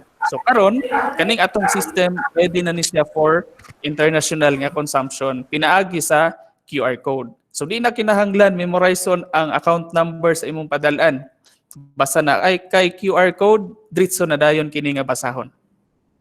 So atong gi-encourage, welcome all partners. So mo ni ang dynamic or ang flow of transaction gamit ang Co-op PESONet. So ang member nga naa sa ato ang Co-op gusto siya mo palit or mobayad sa ang bayronon diri sa merchant or biller. Automatically pag login niya sa Co-op PESONet, tan-awon kung siya mismo nga member na asyay account sa iyahang depository nga Co-op og pilay balance. Og naa siya available balance, automatically i-check pod ang account sa merchant or sa biller. Pag check dito sa iyahang merchants or billers account wherein represented by Co-op B, i-check po dayon dito sa ato ang Co-op PESONet or gitawag nato og automated settlement house. So both Co-op naa sila'y corresponding nga account diri sa ato ang PESONet or Co-op PESONet. Once makita nga ang duha ka co-ops nga wherein naa dito ang deposit sa member o sa merchant, pag naay outstanding balance, they can proceed or ang katuang customer pwede na mo proceed sa payment. Once nga na-proceed sa payment, i-debit dito sa iyang account sa Co-op A. Pag abot dito sa merchant, i-credit po sa account niya. At the end of the day, i-settle na to for reconciliation. So ang atong gi-emphasize, ang kaning Co-opnet na to or ang Co-op PESONet, real-time posting of transactions, walay delay, and naatay next day settlement through Co-op. But pasabot, gitagaan na to og time for reconciliation or even ang up to magabi nga transaction. Mahalag kita naglingkod-lingkod, walay opisina ang Co-op, kaya na to i-transact ato ang mga bayronon. So ang key benefits para sa partnership, atong giuna jud ang members kay sila may end user. Una, convenient, kay sila mo mag-manage, di na sila mo linya. Ikaduha, secured, na ay OTP per transaction. Sila ra po'y nakabalo sa ilang user ID o password. And of course, updated ang payment. And with that, maka-avail ang members of better services sa cooperatives. Sa co-op sad nga side, napotay increase nga collection efficiency. So dili naman kinahanglan moadto ang member sa opisina, bahalag unsang orasa. So naa natay duga nga facility para ang member ma-facilitate sa ilahang pagbayad or even pag-deposit. And of course, isa nga benefit sa co-op, increase membership generation. And with that, kay efficient man ta sa collection, efficient ta sa paghatag og services, daghan ang members, mas daghan tang mahatag nga services para sa members. And of course, as a overall nga benefit pod sa co-op sector, ma-promote nato ang stronger image or stronger co-op identity. Na nadayon tay maayong report even dili lang diri sa Region 9 or even sa national level and up to the international level. Kay mo man ay gi-promote karon sa International Cooperative Alliance. Munang nanadayoy term about integration among cooperatives. So karon tungod ani nga facility, dili lang kay ang integration is up to business or is up to membership. But of course, integrated up to the technology. So di na kinahanglan mag-ilis og platform, di na kinahanglan mag-ilis og banking or ang core banking system. Basta kaya sa core banking system, pwede na nato i-interface or interconnect. And of course, lastly sa CDA as the governing body, ma-realize na po ang cooperative social responsibility. Nga no? Tungod ani nga action plan sa CDA, although dili siya directly nga ang CDA mo mohatag sa facility, it is a success to realize the cooperative social responsibility tungod kay ang most benefited ani is ang members. And of course, successful pod ang CDA in the implementation of digital transaction. Kung ma-implement ang digital transactions, dako pod nga garbo tungod kay makontrol ang pag-widespread sa COVID. And lastly, ang most important part para sa CDA, real-time report consolidation. Kay tungod, inig-register sa mobile application na amantay KYC or Know Your Member or KYM. So with that, makuha na nato kung maingon og pila ka bukbay, pila ka buk ang nag-edad og 18 to 35 or any other statistics nga pwede nato gusto nga buhaton, kaya nato tungod aning ato ang co-op PESONet. Next, ang methodology and process unsaon man di ay pagbuhat, pag-realize ang kaning ato ang partnership program. Ang CDA, which is muni ang mag-una, CDA will confirm and support the partnership program and of course, monitoring and supervision para sa program. Sa co-ops, natay contract signing and of course, ang next, pag-abot sa technology, mas preferred nato nga naay API or Application Programming Interface kay gusto man nato i-preserve ang data sa atong members within the cooperatives. So ang access lang nga atong i-allow kay para ma-work nato ang kaning ato ang co-op PESONet only inquiry and payment or transfer. So unya na ra, mas dali, mas secure. And of course, kinahanglan na ay i-dedicate nga settlement account at AIM co-op kay para ma-check dayon nato ang transactions para pagkaugma automatic settlement. And lastly, for AIM co-op nga side, mupirma tag kontrata, and AIM co-op will be the overall in charge in the implementation sa program. Mag-provide pod ang co-op o IT team para i-supervise or i-assess pod ang partners. And next, kita mo mag-issue sa QR code and of course, ang AIM co-op mag-dedicate gihapon og settlement account. So unya na kadali ang methodology and process nato for the partnership program. And I think that would be all. Thank you and mayong buntag.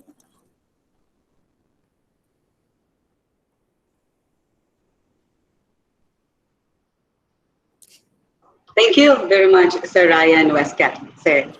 Thank you.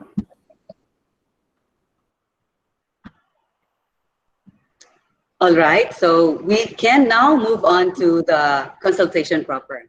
But to ensure smooth flow of the consultation, please limit your questions and comments on the topic discussed by ASEC Villanueva. But should we still have time after we have exhausted all concerns for this consultation, and if time will permit, we will give Attorney Fotalan and Mr. Weska time to attend to your concerns on the topics they presented. Okay? Now, for the consultation proper, let me remind you, especially those who are with us here at the Google Meet, to avoid, again, making unwarranted sounds from your end. And should you wish to raise an issue or a comment or an inquiry, you may unmute your audio and introduce yourself and then the co-op you represent. But please do not talk simultaneously with other participants. Please wait for me to acknowledge you before you continue. And for those who are watching us live through Facebook live stream, simply key in the comment box your concerns so that we can ask ASEC Villanueva to attend them for you. Okay? All right. So now we will proceed with the Q&A. All right. So to ASEC Villanueva, sir. Yes. Yes. Please allow me, sir, to attend the inquiry or the comment earlier. Sabi ko na sa'yo. Marami ang question. Sektoral yan eh. Okay, please. Okay. And please mute your audio.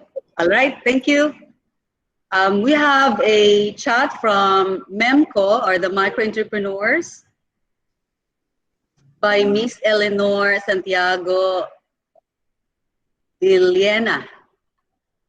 Ma'am, you said that can a primary cooperative provide services or financial services, especially to a co-primary co-op? Just asking. If I may po, may we clarify po kay Ma'am Eleanor kung ano po yung sinasabi niya or tinatanong niyang financial services na ipoprovide? Yes po ma'am, good morning sa lahat. Like for example po si AIM Co-op, as far as we know, AIM Co-op is a primary cooperative. So yun ang tanong ko, no, kung pwede ba siya mag-provide ng services directly to a primary cooperative, because per our knowledge, correct me if I am wrong, ang secondary co-op ang maka-provide directly sa juridical entity. Cooperative. But for a primary co-op, diretso siya mag-provide ng services to a natural person or member.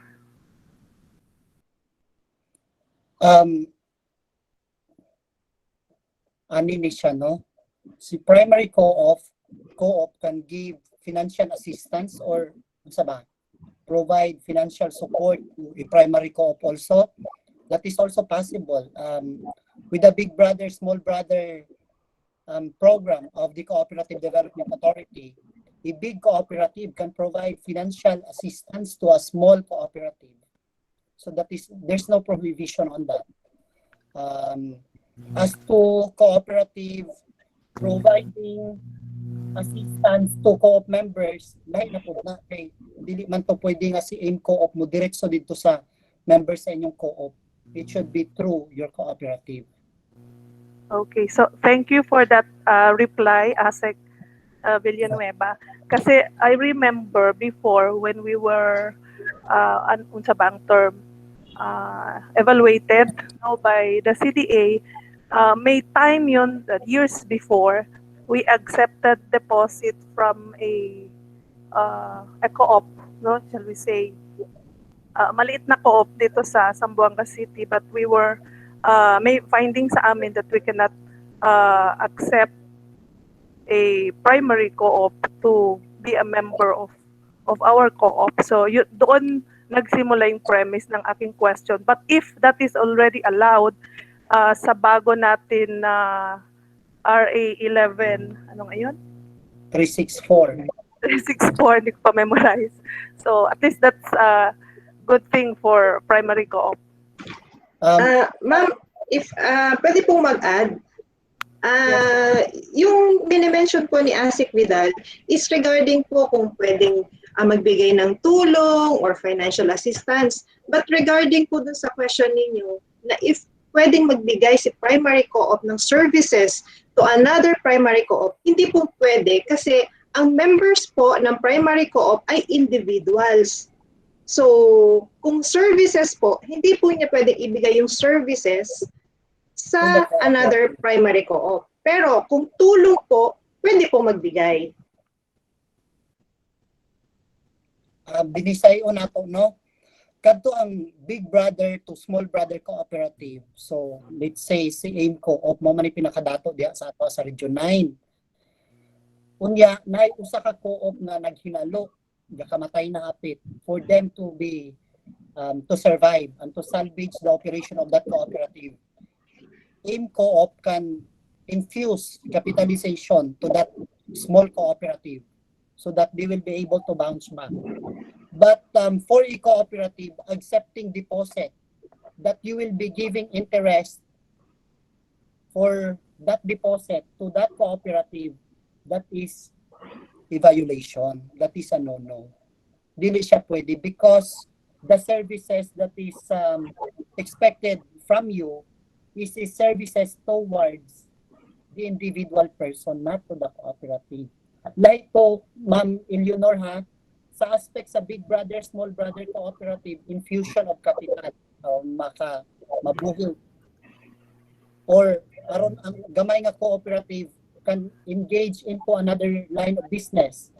But this one, si cooperative nag-deposit sa ilang kwarta sa lain nga cooperative, which is a prohibition sa ato ang co-op principle. Dili yun, ana. Dapat ang ato ang i-allow na accept lang tag-deposit are all those deposits coming from our co-op members, individual person, not a juridical personality. That cooperative may deposit their money to banks or any financial institution, but not to the co-op for them to earn interest, really, like to shell application. So I hope that's clear to you. Okay po, noted. Thank you for that, Asek Vidal. Isa na lang po, if I Go may ahead. connect po, regarding doon sa pag-open ng deposit. Na-remember ko sa presentation kanina ng AIM Co-op, we need to, if we're going to avail of that services sa Co-op PesoNet, we need to open a settlement account with the AIM Co-op. So ano po yung magiging entry noon? Is that going to be a deposit account or what? Kasi with commercial bank, when we have a settlement account, it's ano naman technical term doon, so it's a savings account that we need to open. So parang ganun Attorney po. Grace, can you answer the question? May we ask Mr. Ryan Huesca na lang po from AIM Co-op kung ano po ang entry po noon sa co-op. Sa cooperative. Okay. Thank you so much, Asek Vidal, an attorney. So, ang gamito na to ani same sa gibuhat ni Banknet, wherein naay mura security deposit kay para kato siya nga deposit muna dayon nato ang kuan para sa daily settlement. So not necessarily nga kana savings. It is a settlement deposit. Thank you. Ma'am, pwede. All right. So, Asek, we'd like to discuss now on the topic about the consultation. So we will give our top leaders the chance to ask on the topics presented by AIM Co-op and PFCCO later on. Would that be okay? All right, sige. So, Ms. Eleanor Santiago Dalina earlier also posted her comment as far as the topic of Asek Villanueva is concerned. She said that I would rather suggest na ang regional sectoral representative or representation would come directly from a primary cooperative kasi mas nakarelate sila sa operation and challenges of the financial cluster. Asek. Yes, that's dependent to the decision of all co-op leaders in Region 9. So if that's your direction, I have nothing against that. It's up to you to decide kung sa inyo gusto. Mas maayo nang gikan sa inyo kay aron nga maayo ang relasyon po. Dili man nato ipugos nga diri sila, but kana kamoy magbuot. Sa bani Director Robin, per province ba ang ato ang structure o unsa ba kay atong buhaton so that we will be able to come up with the representative for finance cluster from Region 9. Yes, thank you, Asek, sir. I think we have to go back to our drawing board and decide what manner na among hiimon mag-start ni about these suggestions. No, maybe we can call another meeting sa atuhang mga participants karon. Maybe CDA will lead that meeting and to finalize what will be our decision regarding the cluster, no, about the financial cluster or representative to the cluster.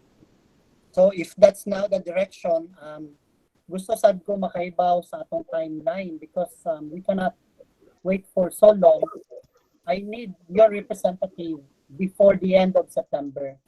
So maybe the regional office, together with my team in the central office, I have here Chief of Staff Atidada and Attorney Grace. Maybe mas schedule nato aron nga pas-pas. Yes, sir. Yes, sir. Noted, sir. Noted. Thank you, Director. Moderator, Ma'am. All right. Thank you very much, Asek. Thank you, Director. Ma'am Eleanor is again raising her hand. Please go ahead. Thank you, Ma'am Ellen.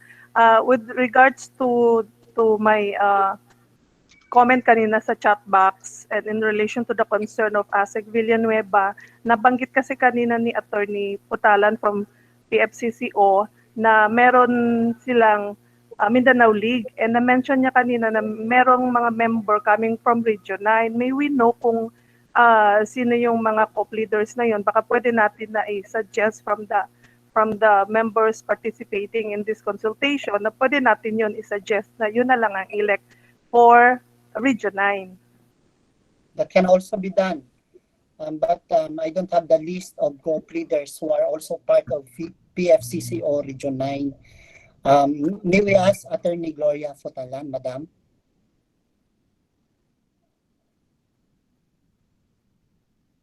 Nawa man si Attorney Fotalan, basig na-disconnect siya. We'll go back to your question. Pwede pa. Okay, ASEC, Ma'am Eleanor, we'll go back to your question as soon as Attorney Fatalan is around. So, Hi. Yeah. Sorry. Here's Attorney Fatalan, ma'am. There's a question for you earlier. Would you please reiterate your question, Miss Eleanor? Sorry for that. Nabanggit kasi ni Attorney Fatalan kanina na doon sa Mindanao League nila ng mga members, meron doon coming from Region 9. Baka pwede, kasi wala daw list si ASEC Villanueva of the members or co-leaders coming from Region 9. Baka pwede po, Attorney, from your membership coming from Region 9, we can identify our regional cluster representative po. Okay. Dave Paharon is with us. I see him on screen, Dave. I think you have the information, if at all we have in Region 9. Yes, Attorney. Good morning. Good morning, Attorney. Good morning, Asik Vidal. Good morning, Sir Ruben. Morning, sir. Morning, sir. Morning, And sir good Dave. morning to Ma'am Ellen. Our leaders in Region 9. By the way, I am Dave Pajaro Jr., the General Manager of PFCCO Mindanao League.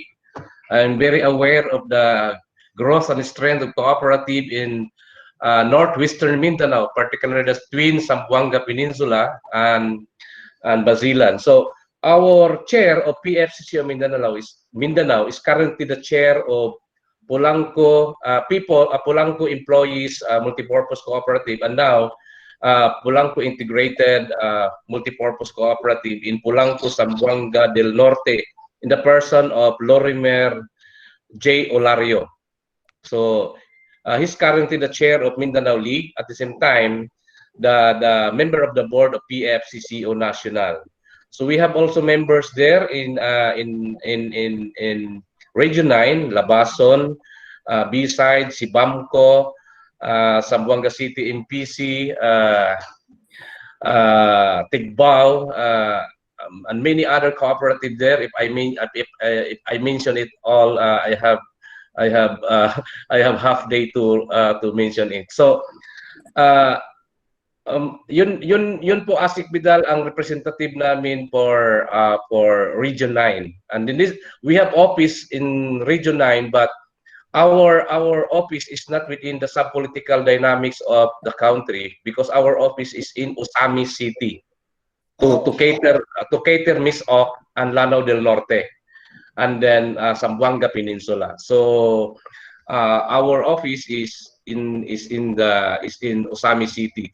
And by the way, in the near the kauban sa CDA Miss Ok na opisina, nagtapad rami.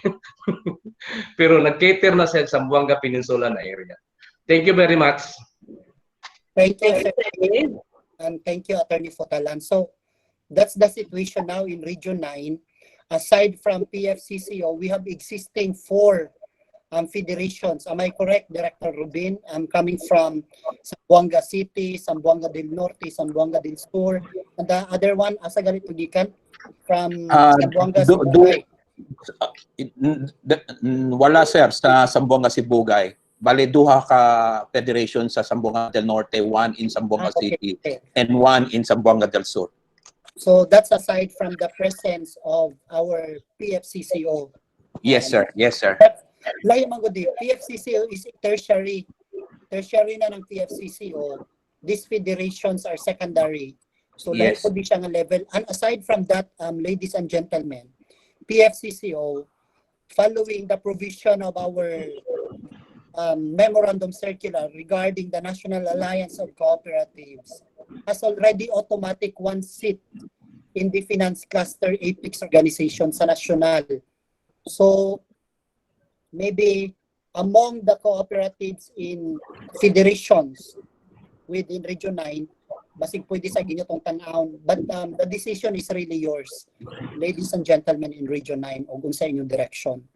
I'll just wait for your official transmittal from Region 9 o kinsay yung final nga himuon nga official representative.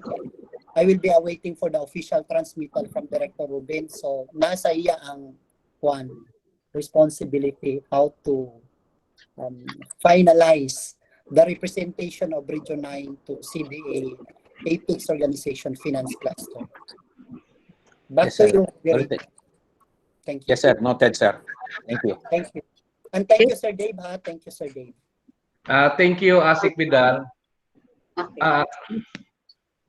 Thank you, Asek. Thank you, Director. Thank you, Sir Dave. And Attorney Putalan, ma'am. Thank you. Before we give another person a chance to raise his or her concern, please allow me to read the comments in the chat box from Sir Dave Paharon. He said, a finance cluster representative should grasp the issues and concern from big co-ops, medium co-ops, and small co-op because they have different dynamics. Thanks. Tinood, your representative should be aware of all things going on with the micro, small, medium, and extra large cooperatives. So dapat na siya full view about these cooperatives. Dili pwede nga ang concern is tanan ra dito sa multi-billionaire cooperatives. So sao na naman tong gagmay kaayo. So mo na nga ang atong kinahanglan nga representative kanang napoy kasing-kasing sa pag-serve adtong gagmay apil tong dagko. That's a very nice comment. Thank you, Asek.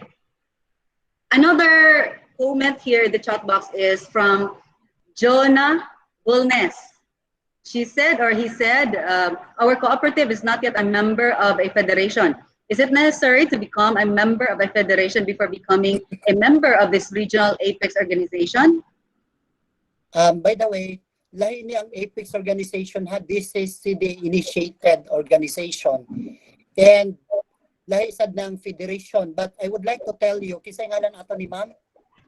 Si ma'am Sir Jonah or Bulnes. Sir Jonah, Ma'am Jonah. Ma'am, dili kay ko sure. It is important for you to become part of the federation. Kay naabi atay memorandum circular mandating all cooperatives to remit the 50% of your allocated CETF. So even you will not be member of these federations or unions, you will be compelled to remit to federation and union of that CETF. So unfair sa inyo if you will not be part of the federation or union because you are also required to remit.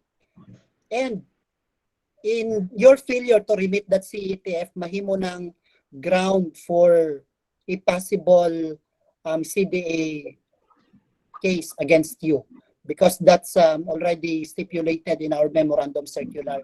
So I would like to say this clearly.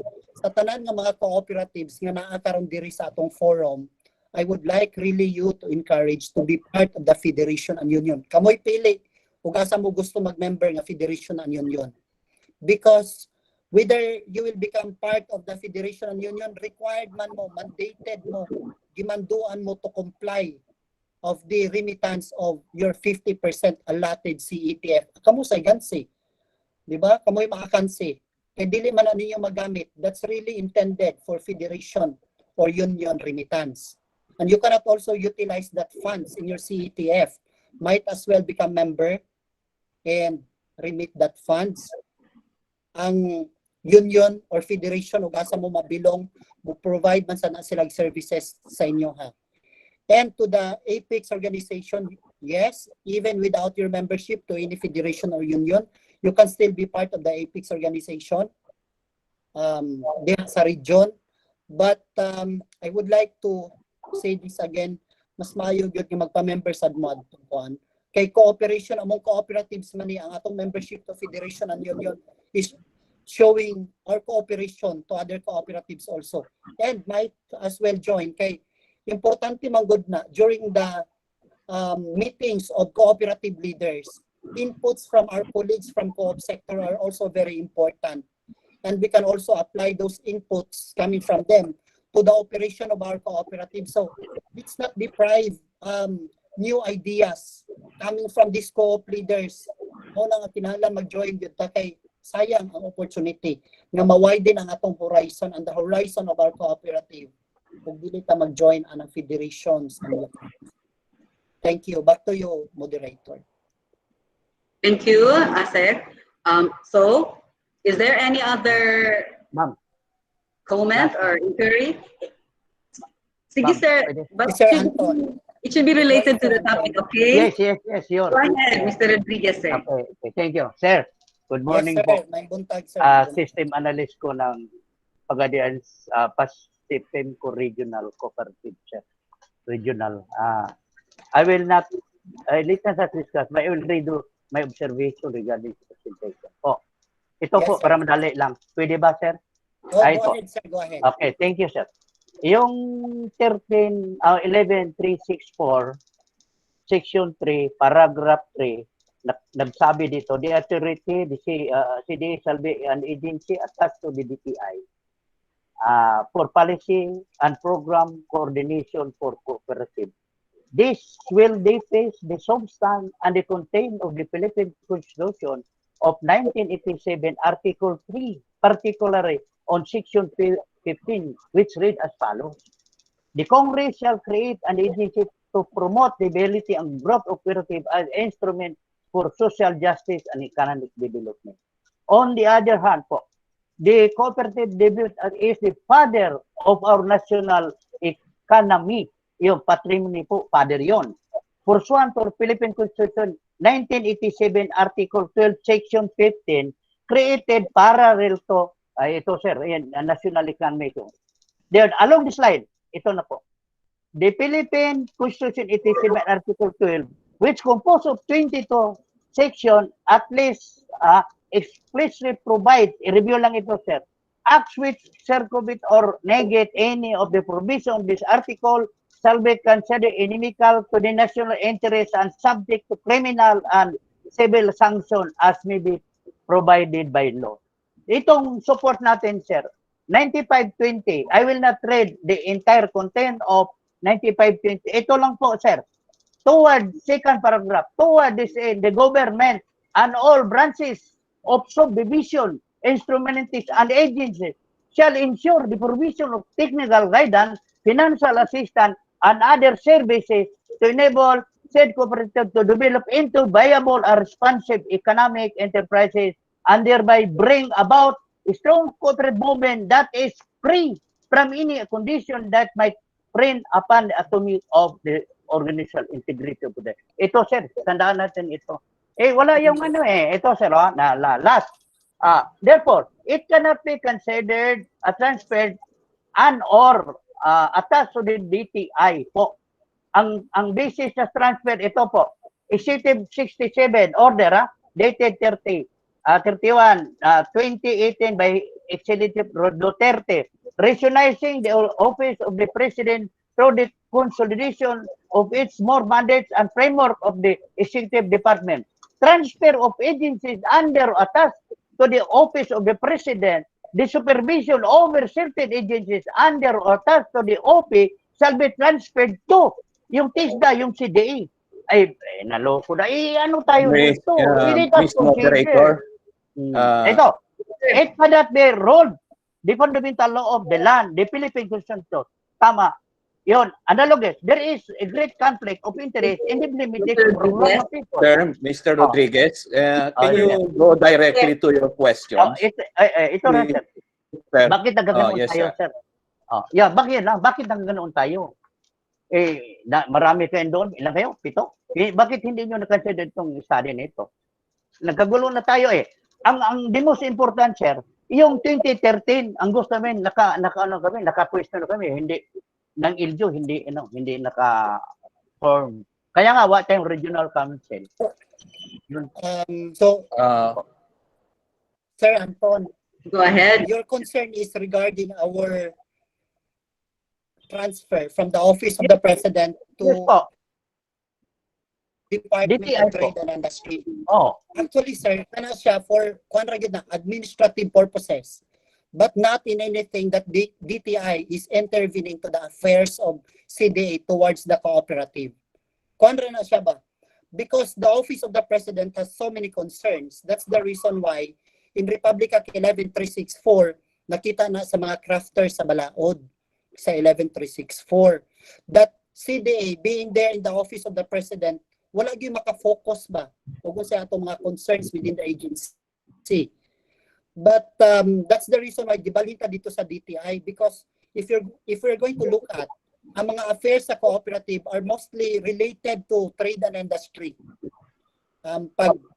Pangita o paghatag o panginabuhian sa mga katawhan nato nga members like that. So it is but fitting butang ta dito sa DTI for supervisory purposes only. An administrative arrangement lang ni sa mga agencies of the government, but there's no way that DTI is intervening the affairs of CDA towards the cooperative. Kaya i-follow man sad nato ang 9520, the co-op code. And we have also our separate and distinct personality, having that our own charter, the Republic Act 11364. So girespeto na sa Department of Trade and Industry. Ang atuwa lang yun, in times of kaning arrangement or administrative arrangement of all government agencies, di-align lang ni sir, pero walay problema na siya. Wala ma-hamper ang operation sa mga cooperative because of our being an attached agency to DTI. In fact, ang DTI dako kay tabang sa atoa sa pag-follow up, one, sa budget of the Cooperative Development Authority for 2021, nagtabang na ang Department of Trade and Industry to follow up with other government agencies like Department of Finance and Department of Budget and Management. Aside from that, DTI now is assisting our cooperatives on the programs and projects, parehaan ng P3 program, that is all dedicated to cooperatives. But that's originally a program of the Department of Trade and Industry. Pero ar makatabang ang atong mother agency to the cooperatives through CDA, gibubo ng kwartaha, Sir Anton, to the cooperatives mo na gigamit karon to counter 5-6 ini mga gagmay nga cooperative. And aside from that, unsa pa may gitabang sa atong mother agency, tabang sa atong mother agency nga mapapaspas ang atong reorganization of CDA, of which that reorganization of the Cooperative Development Authority includes, among others, the appointment of cooperative development specialists to every cities, provinces in the entire country, the addition of our employees in CDA Central Office, and the addition of our employees in the regional offices of CDA. So there's nothing wrong being an attached agency to DTI. Wala man na siya problema because DTI always respects the charter granted to us by law and the provision also of the Constitution. So wala na may problema, Sir Anton. Ayaw ra kay na siya guna-una. That's only for the President. Pagpatawag ni Tatay Digong, atong pinangga nga presidente sa mga cabinet members, kay ang head sa CDA, Sir, dili man equivalent sa secretary, Yusek Raman. So, pagpatawag ni President Digong sa ato ang mga secretaries, pagpatawag niya DTI, appeal na dito, bit-bit na ni Secretary Mon Lopez ang tanan concerns coming from the cooperative sector through the Cooperative Development Authority. So, ayaw mo kabalakaan ang being an attached agency to DTI. Mas nakatabang na sa ato, mas napadali ang atong paglihok within the bureaucracy of the government. So, walay problema na. And I hope I able to satisfy your concern related to that. Thank you, sir. Last na ito, sir. Ito na lang, sir. I will not discuss anymore. Itong there is a conflict of there is an implementation, sir. Alam mo yung P3 nila, sir, yung Small Business Corporation, ang interest malaki, 2.5% per month. Bakit hanggang Mr. Rodriguez, sir, Oh, I have to oh. cut you. Please, can we cue that question later on, sir? Let us entertain other Thank you. comments and Okay. queries related to the main focus of this consultation. Anyway, Related Thank you very much, Asek. Ma'am Elaine, Director Rubin, I would like to take note on that. Attorney Grace will take note of the concern of Sir Anton. Bigyan natin din ng concern yung interest rate that you mentioned. We will Okay. negotiate with DTI on how can we work hand in hand with them, reducing also that interest rate. I don't know about the interest rate right now. Atong ipangutana, sir, and mag-negotiate ta with them aron matabangan na atong mga co-op din sa ubos. Ayaw kabalaka ana. But don't forget also to drop by your questions sa atong chat box. Amo asad ng basahon. And all your concerns will also be ato man ang kuhaon tanan ang inyong concerns kay raise karon. Ato sad ng pangitawag pamaagi unsaon na nato pag-raise dito sa proper authorities. So, Sir, pakibigay na yung email ad mo, sir, kay sa CDA. I will chat you dito.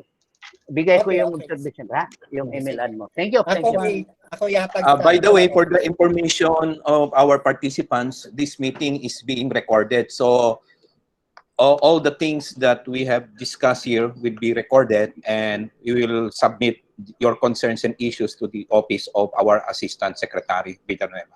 Thank you. And don't you worry, those concerns nga inyong i-raise in a consultation, we will be writing communications. I have here with me my team, Attorney Grace, and my Chief of Staff, Ati Dada.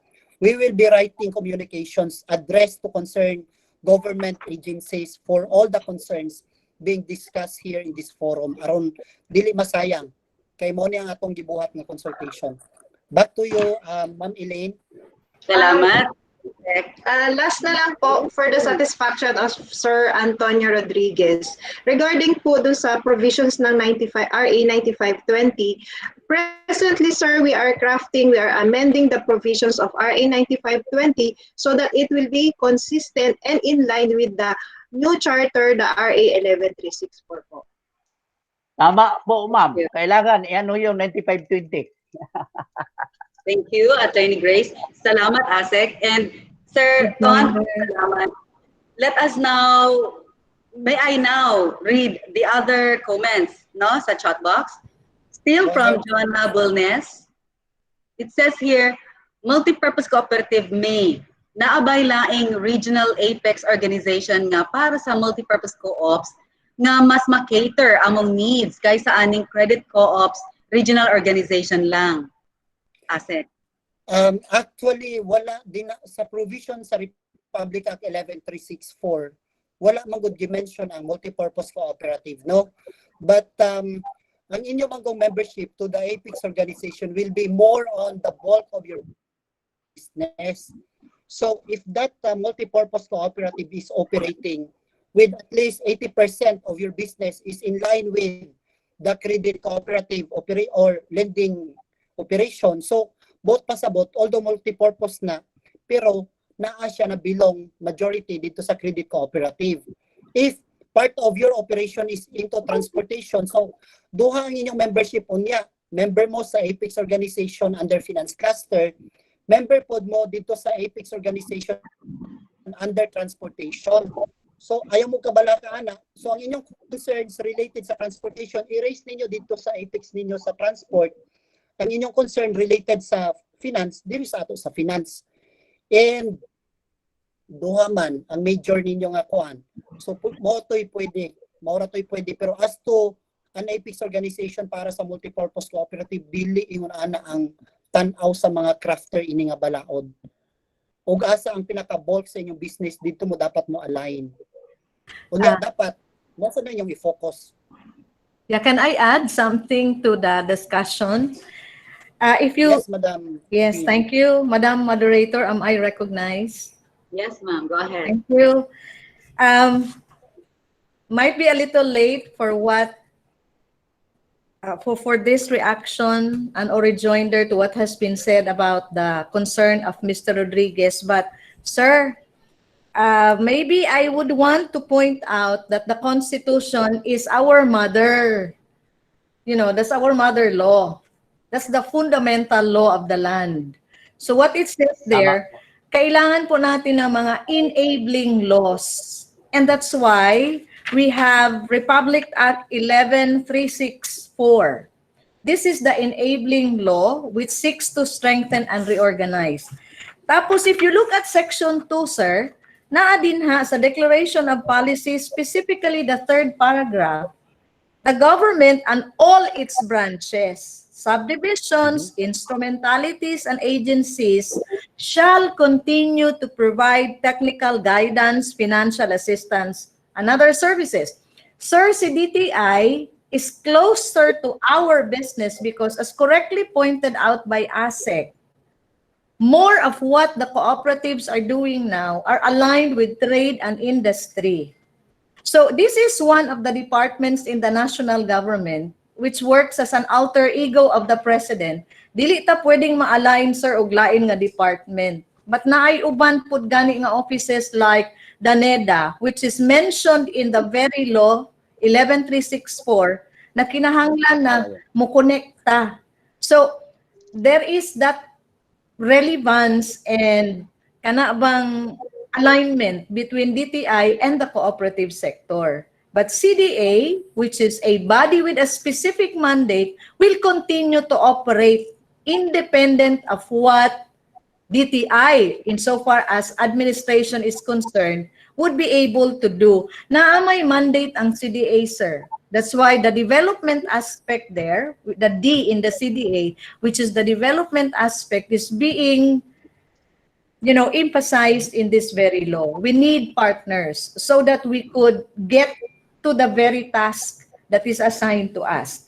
Now, katong multi-purpose, if I may just say this, ang guide lang is, what is your primary or predominant business? If the answer is lending or credit, then you belong to the cluster. You belong to the financial credit cluster.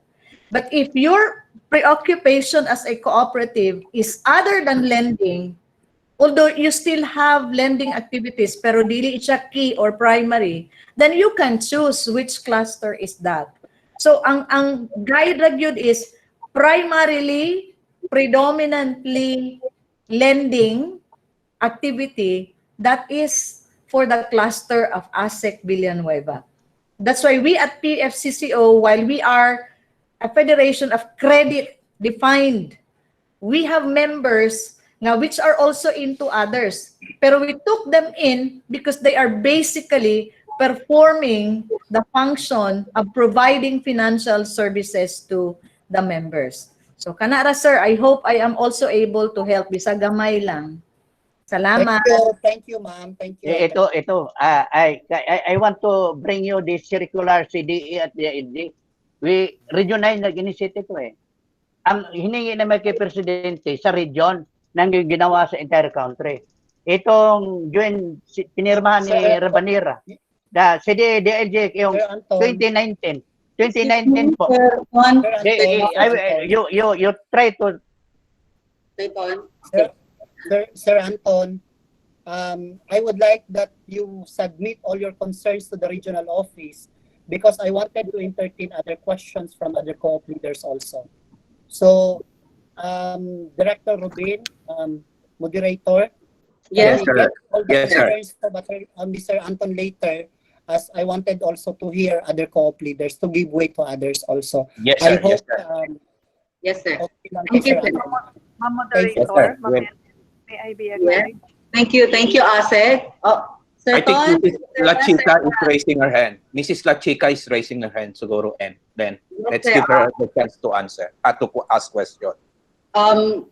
Si Miss Eleanor ang nakita ko po.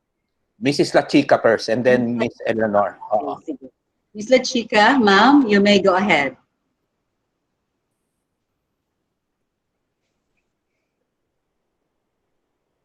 Nawala. Mubasa sa chat box so sa mga questions di ang uban, Ma'am Elaine.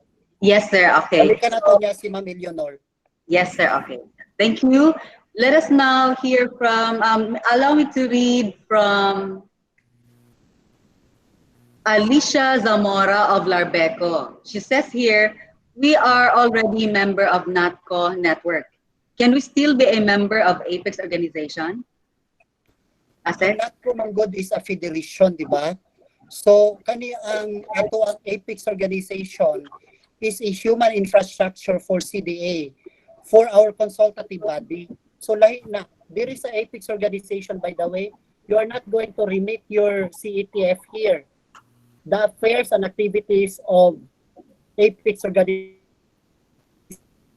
will be financed solely by Cooperative Development Authority. Ang inyong activity dito sa NATCO, that's your secondary cooperative, like po to. Wala siya conflict anang duha. So, in fact, kaning NATCO will also be part of the Apex organization. Kay kuan man ang Apex organization sa regional composition, primary cooperative, secondary cooperative. So, kinsa man yung cooperative sa secondary, those are federations and unions. Primary cooperatives at individual na cooperative. So, wala siya problema. Okay, thank you. Thank you, Asek. We have questions here in our chat box, but it is related to transport cooperative. We'll just leave it as it is for now, so we can attend to other comments or queries from our participants related to the topic. All right? Okay. Eleanor, ma'am? Yes, ma'am Ellen. This question, Sir Vidal, is in connection to your reply sa query ni Ma'am Jonay Bolnes. Ang mem ko po is also a multipurpose cooperative. We are into savings and credit operation and transport services. And yung last one po is funeral services. We have it already approved by the LGU. So ang tanong ko po, Asek, is saan po magpo-fall yung funeral services? Doon sa ano natin, sector. Doon po ba siya sa human services, sa health? Kasi 6 po yun sectors po. Sige, kadyot Ma'am Eleanor. Maybe may I ask our lawyer, Attorney Grace? Yes, ma'am. Malagay Yes po. Tama po. Asa mo na siya? Yes, ma'am. Opo. Doon sa human services, Yes. health, housing worker. Okay, thank Yes you. po. So sabi din kanina ni Asek na kung multipurpose, wala siyang sector specifically for multipurpose, kundi mag-member ka sa iba't ibang sectors. Tama po yun?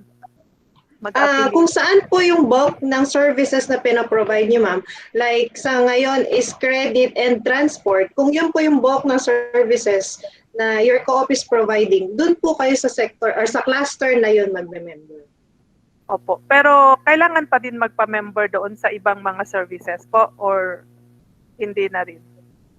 As mentioned po dun sa earlier presentation na at least 2 ang pwede po kayong maging member ng cluster. So, sa ibang services niyo, ma'am, hindi na po. Ganun ho ba? Kasi yung funeral services namin na tawag nito, differ lang siya because of the pandemic. But eventually, once natapos na yung construction and maging operational na siya, it will likewise serve our entire membership. So, magiging ano din siya, yung operation niya. Same as with savings and credit operation.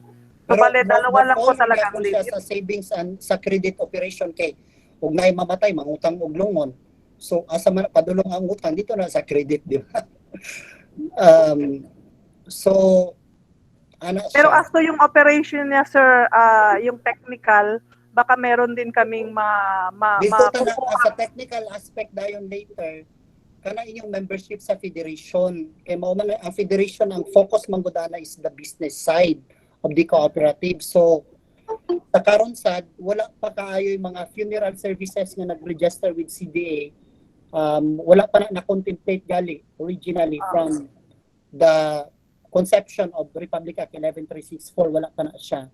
And this is also my second time to hear that there is a funeral service from the cooperative. So, maayos na we will consider that and we will study kung asa yun na siya properly mabilong. But I think our lawyer has already said it na dito na sa human services. Pero sa technical aspect, pagitaan na itong pamaagi kung saan maka-extend ang technical aspect ang CDA about ana. Okay po. Noted, Asik Vidal. Thank you, thank you. Thank you, Ma'am Eleanor. Thank you, ASEC. Now we are ready to entertain other queries and comments. Any more? Anybody? Mrs. La Chica Len. Miss La Chica. Yes, ma'am. You're back. Go ahead, ma'am. Miss La Chica, ma'am. You may go ahead with your query or comment.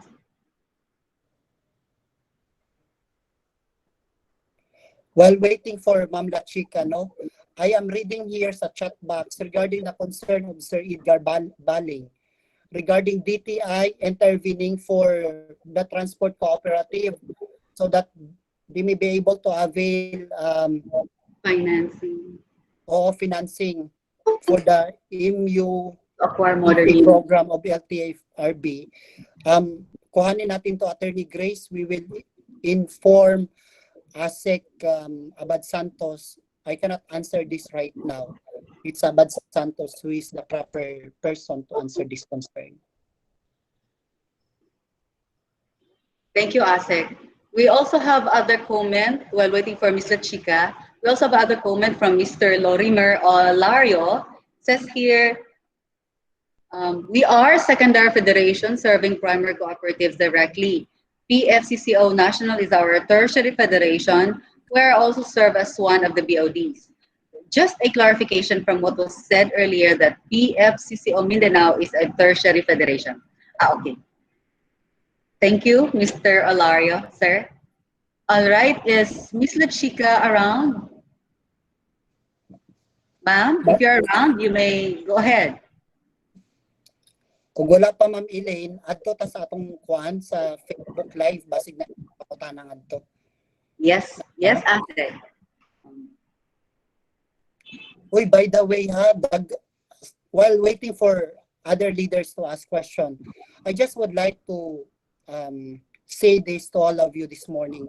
Daghan gyud kay salamat sa inyong assistance sa atong mga katawhan dinha sa Region 9 sa Zamboanga Peninsula during the time nga nag-lockdown ang atong mga probinsya, mga syudad, mga lungsod o barangays. You provided food assistance to our people in those barangays. Naghatag mo loan nga wala gani interest, naghatag mo financial assistance, naghatag mo tabang sa atong mga hospitals, sa atong mga frontliners, and I would like to appreciate all those cooperatives and leaders nga gisakripisyo gani ilang kaugalingon nga health just for them to be able to help to all these people nga mas nanginahanglan during that time. Yun may mahatag nga kwarta sa inyo because you know, Cooperative Development Authority is not a funding institution but a regulatory agency. What I can do as your head under finance cluster is to pray that all of our cooperative leaders in Region 9 nga magpabilin o magpadayon nga safety and unsa ba ni safety o luwas niining hadlok kayo nga COVID-19 virus. So daghan yung salamat sa inyo. Ayaw taon mo kakapoy sa pagtabang.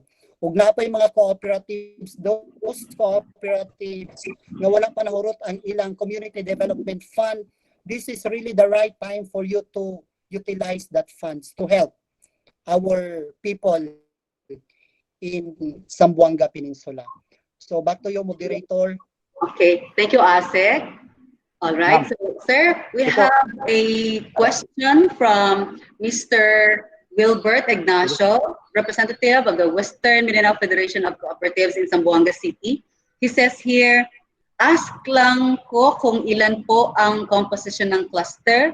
Suggestion ko po na equal distribution of representation sa cluster per province or city.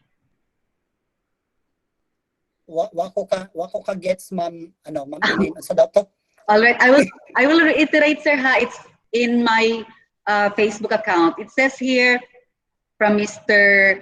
Wilbert Ignacio of the Western Mindanao Federation of Cooperatives in Zamboanga City.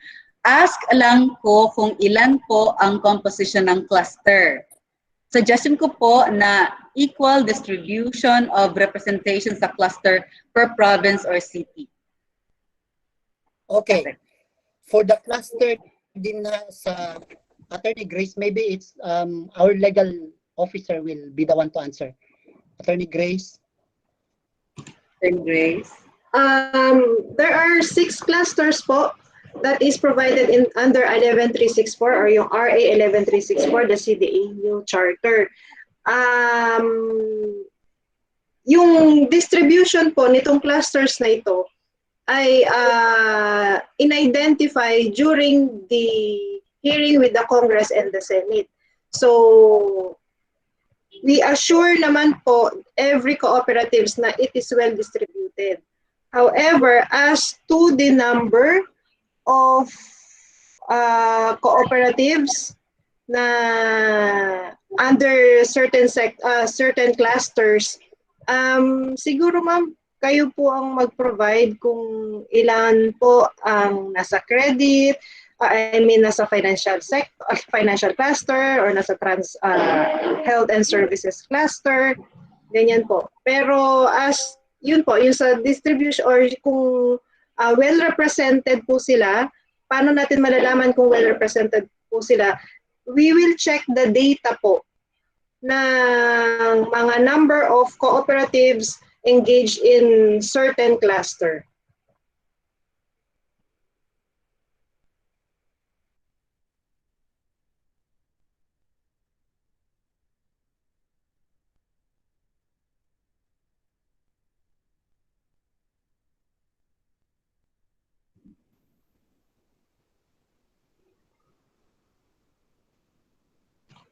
Asek, naka-mute ka po.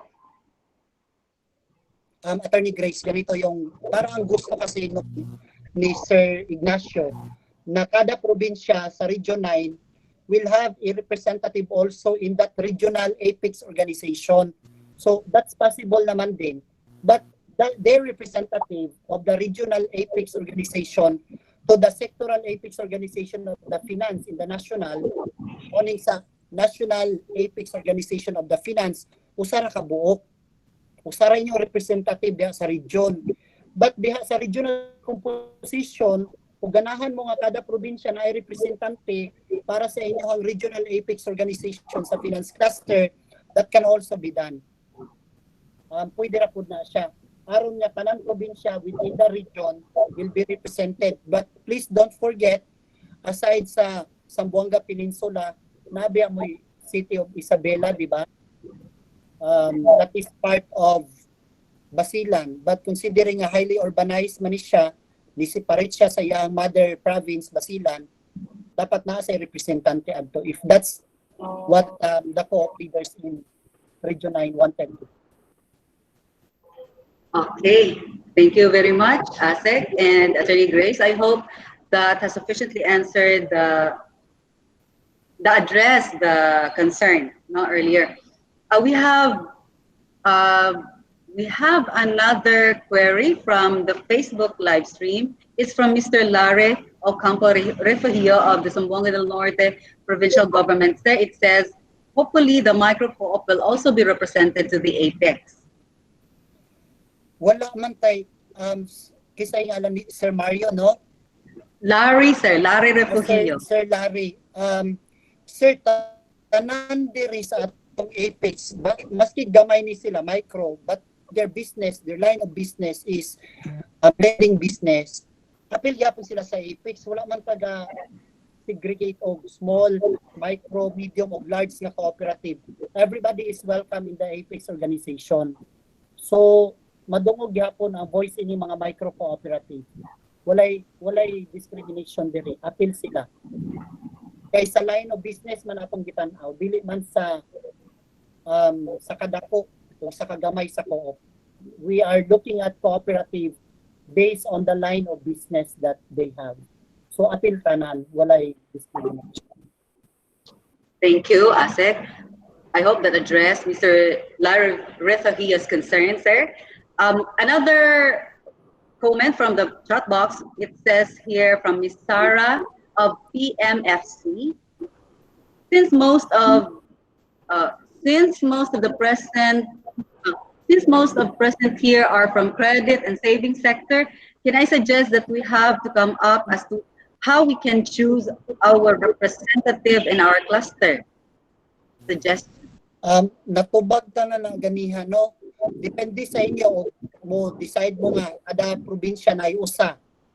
Pila man ka probinsya ang Region 9, Zamboanga del Norte, Zamboanga del Sur, Zamboanga Sibugay, Tulo, sir. Zamboanga Tulo. City, Oh. and Basilan City. Isabela City. So 5 man. So mas maayo nga naas pa po 5. Kay aron nga ug natay concern dito sa Basilan katong apex representative para sa regional niya sa regional. Katong apex representative dito sa Basilan for the credit cooperatives mo siya tawagan. Mo yato adtuon. Ana ra na siya. So i-simplify lang kamoy mag-define ug unsaon ninyo. I hope mo na akong direction. All right. Thank you, Asek. We are now open for other comments or suggestions from our participants in the Google Meet. Anyone who would like to raise the query? What about Miss La Chica? Is she around now, ma'am?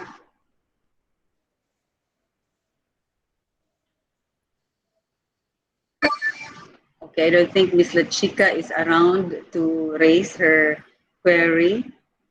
Any other?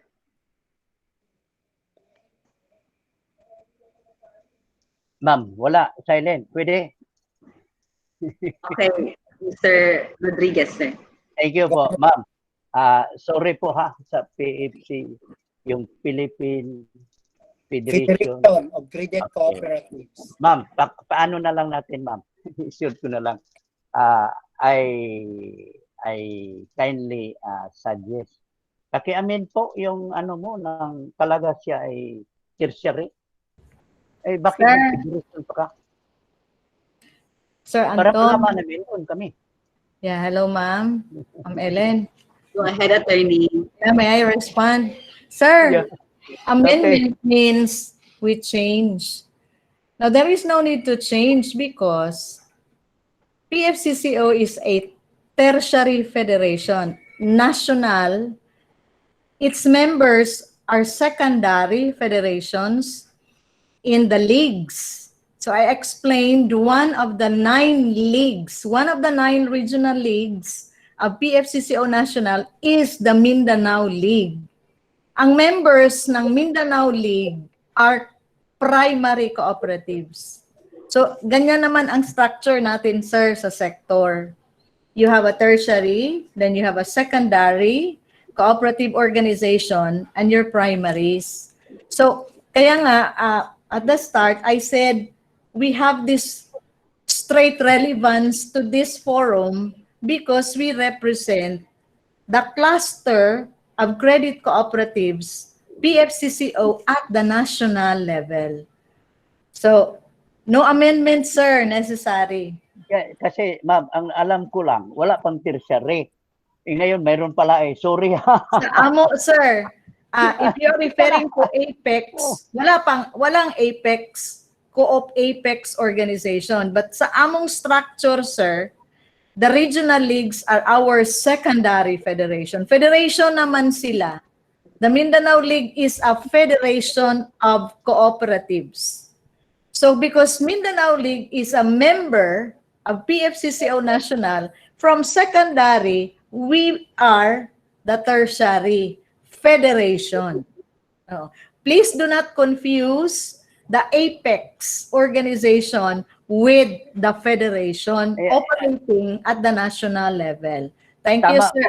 Tama po, ma'am. I-credit yun eh. Ang gusto ko ay maging ano kayo para magpunta yung mga multipurpose, gano'n. Specific ang naman yan, credit. Yun. Sir. Kaya ano lang, sa board din doon eh. Credit, pagkatapos tertiary. Multipurpose nga, para doon pumasok kami, tertiary kayo. Okay ba? Okay. Thank you, ma'am. Thank you. Salamat, sir. Okay. Thank you, Mr. Rodriguez. Thank you, Attorney Pagkalan. Now, we have another yes from Sambuangan Bayanihan. Ma'am, you may go ahead. Good morning po. Meron lang po akong queries about sa PFCCO. Kasi alam ko member kami sa PFCCO and then parang nawala na kaming line sa kanila. Sana kung pwede mag-inquire about our membership namin. Kung ano nang nangyari sa investment namin. Kasi Ay. wala na kaming ano sa kanila eh. Wala na kaming contact.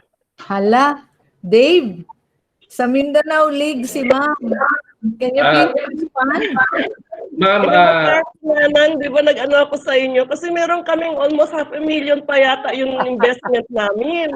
Tapos wala na. Tapos yung time na yung mga dati pang mga director, nag-inquire, sabi nila, wala na daw. Hindi kasi parang nawala yung time na yun ang PFCCO. okay, Yung can time I answer that?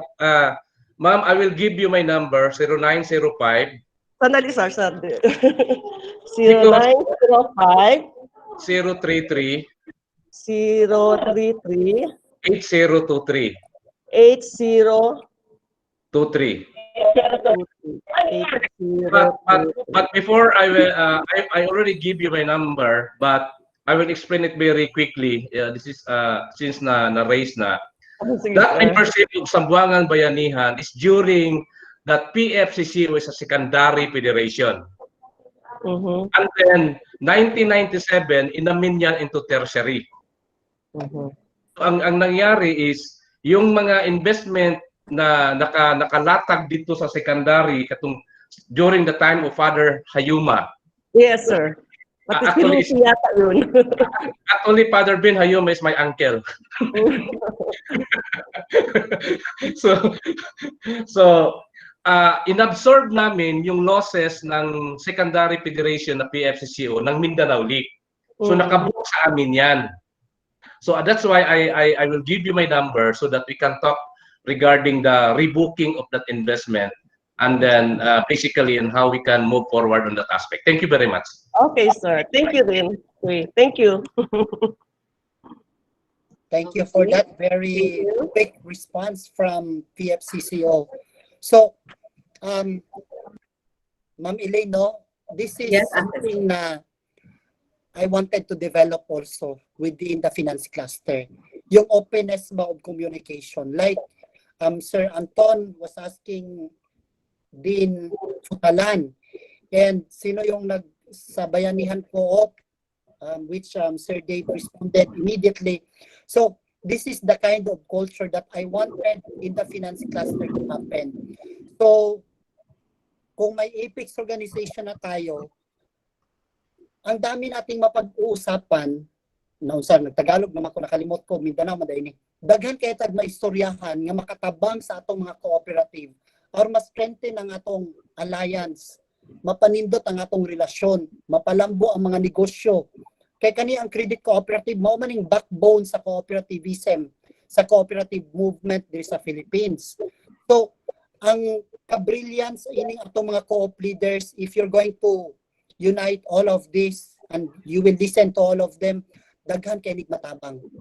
So just like now, na the investment katong Bayanihan Co-op to PFCCO, nya tanaw ni Sir Dave, that's something wonderful nga nahitabo karong adlaw, di ba? And morning ato ang i-develop. Morning importante kay sa ako nga naagi Apex organization sa region aron pagkanaog na ako dito, makigistorya ko sa tanan credit cooperatives, mahanay nato og unsay mga concerns. Unya kini mga bright nga members sa Apex organization, kaya na may representative kada region, atong i-discuss nila, mo ni concern sa Region 9, usaw na ito pagtabang sila dito, asa ta maka-access og mga funds, aron itabang dito sa gagmay nga co-op, o usaw na ito pag-salvage sa mga gagmay nga co-op dito, aron mudako sila. That's really something that I am looking forward to in the future, pagdaanan ni atong Apex organization. And while I'm here, as your head in the finance cluster, ako gyud ning paningkamuton nga ma-realize ni nako samtang naapa ko diri, and that's the reason why help me realize this with your cooperation and your assistance, mahimo ni og mahimong tinuod. Back to you, moderator. Thank you, Ase. All right. So we have another comment from Ma'am Eleanor. She said here that with that, ASEC, I strongly suggest that we have a regular activity meeting like this one, para constant ang communication and ma-raise ang mga concerns. O pagkahuman ini atong Apex organization, no, hoping before the end of September na natay Apex representative.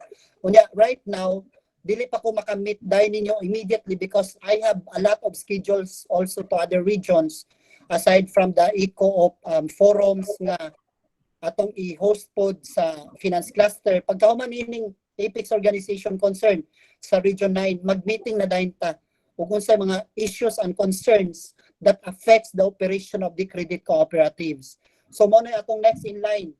Regular na dayon ta mag-meeting aron makadungog ko sa inyo kung sa inyong mga concerns nga kinahanglan nato amindahan ang atong mga existing memorandum circulars or kinahanglan gamiton ang gahom sa akong opisina aron i-link ni mga cooperative to any other government agencies. So mo na atong direction actually, and I hope everybody will cooperate. Okay. Thank you, Asek. There's another request here, sir. Baka daw po pwede ma-review ulit o ma-discuss niyo ulit kung paano ma-represent ang regional cluster in the national level. Regional cluster, okay. The regional Apex organization. No, so I have mentioned a while ago na may tulo ka probinsya ang Zamboanga Peninsula, di ba? Zamboanga del Norte, del Sur, Sibugay. Aside from that, you have a highly urbanized city which is Zamboanga City, and the other one is in Isabela City in Basilan. So, og pwede nga kaning lima will be represented in the regional Apex organization of the finance. Regional niha, but kaning lima will now elect only one representative that you will be sending to the national Apex organization of the finance cluster. So, yun ana ra siya kasayon. Pero, og mag-ingon sad mo nga, di na ta maghimo anang probinsya nga representation, oy, anyway, kitang tanan, member man ta sa existing federations, na PFCC o na mga provincial federations, sila na lang mag-istorya o kinsay mag-represent sa Region 9. That can also be done. That's also possible. Mudawat gyapon ko.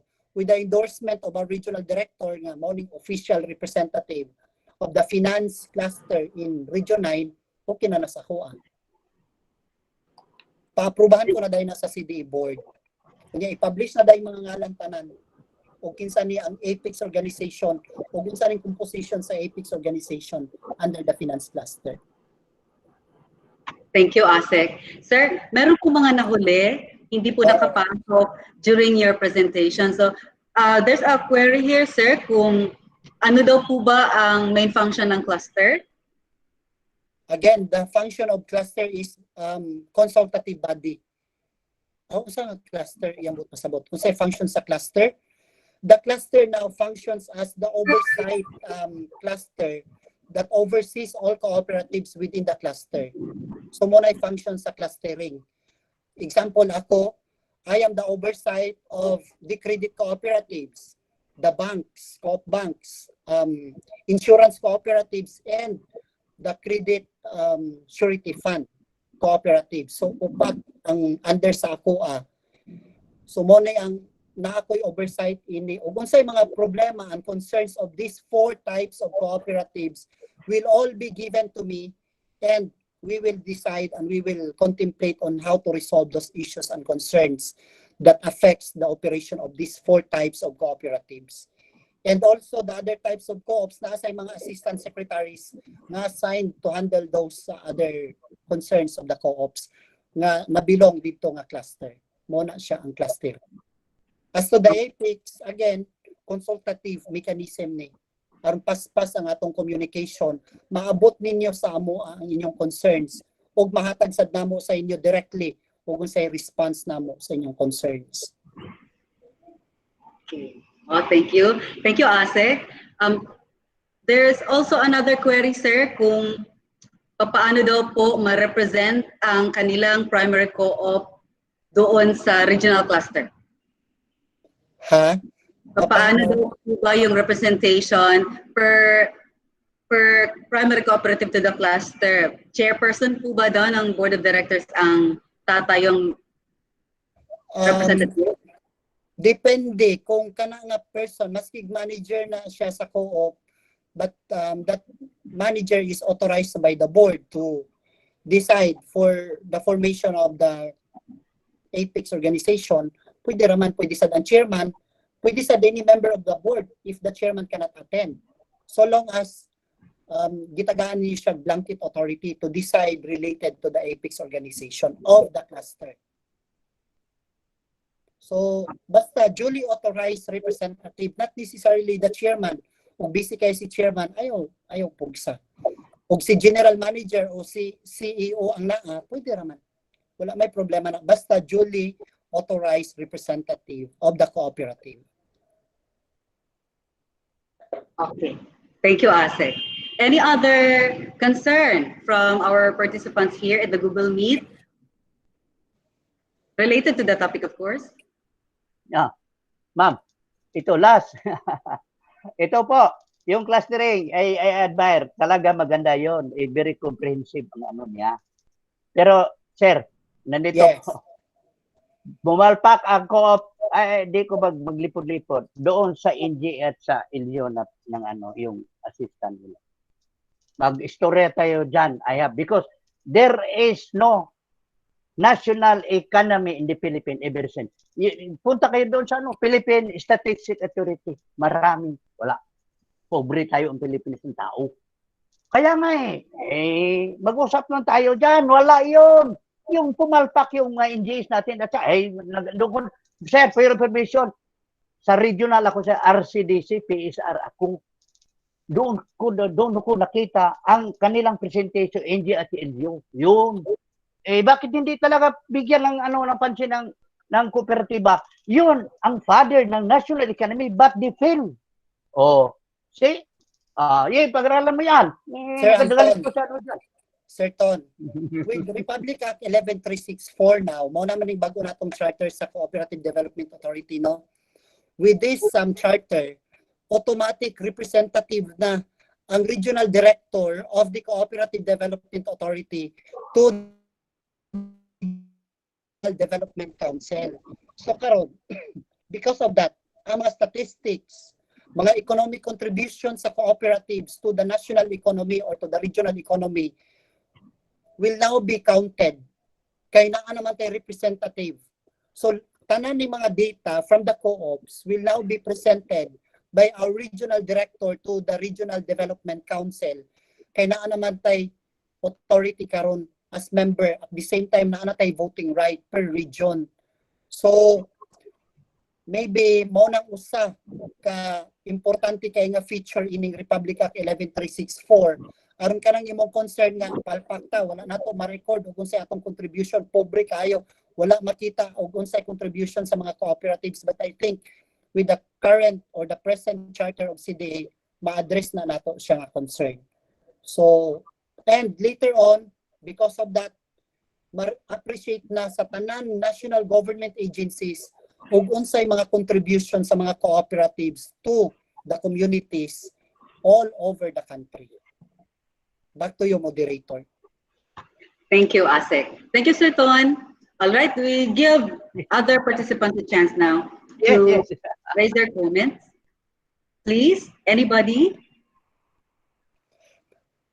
While waiting for comments sa other natong mga co-op leaders, gusto na ako magpasalamat sa PFCCO for coming up with their Kaya platform. By the way, to announce this one because PFCCO is the first one to apply for recognition or recognition man from the Cooperative Development Authority. Ato silang gitagaan og recognition just like what the Bangko Sentral ng Pilipinas has given them the accreditation. Tama ba akong term, Attorney Futalan? Now, this Kaya platform is being acknowledged by CDA or recognized by CDA. Aron mahimo siyang part dito sa Philippine Payment Management Incorporated.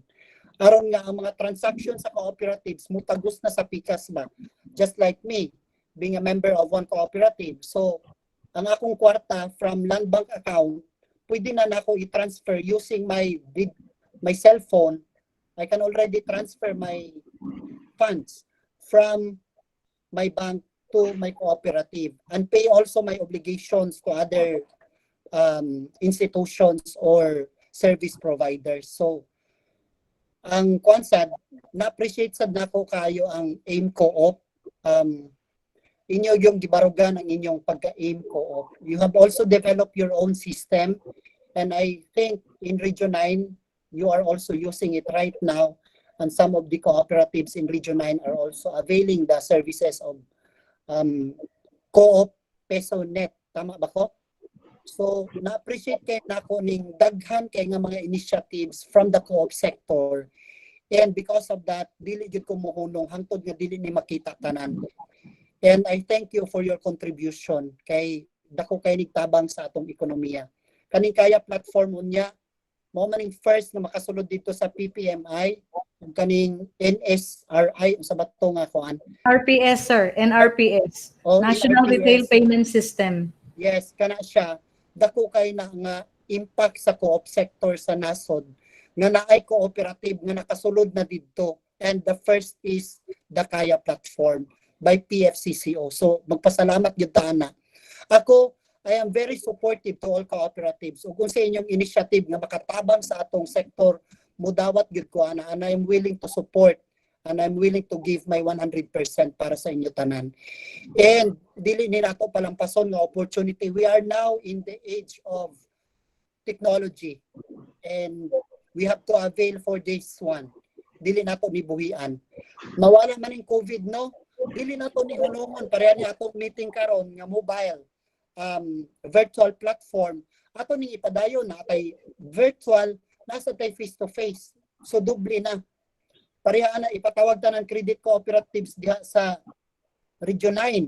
Unya og naay conflict sa akong schedule diri sa Manila, pwede gyapon ko ninyo mahimamat, pwede gyapon ko ninyo maistorya using the virtual platform. But og mo permit ang akong schedule, pwede gyud kumuha na ko dinha sa inyo ha. And by the way, Director Rubin, after the COVID ug nanay vaccine, I am prioritizing to visit Region 9. I really want Oh, yes, sir. Yes, sir. You're very much welcome.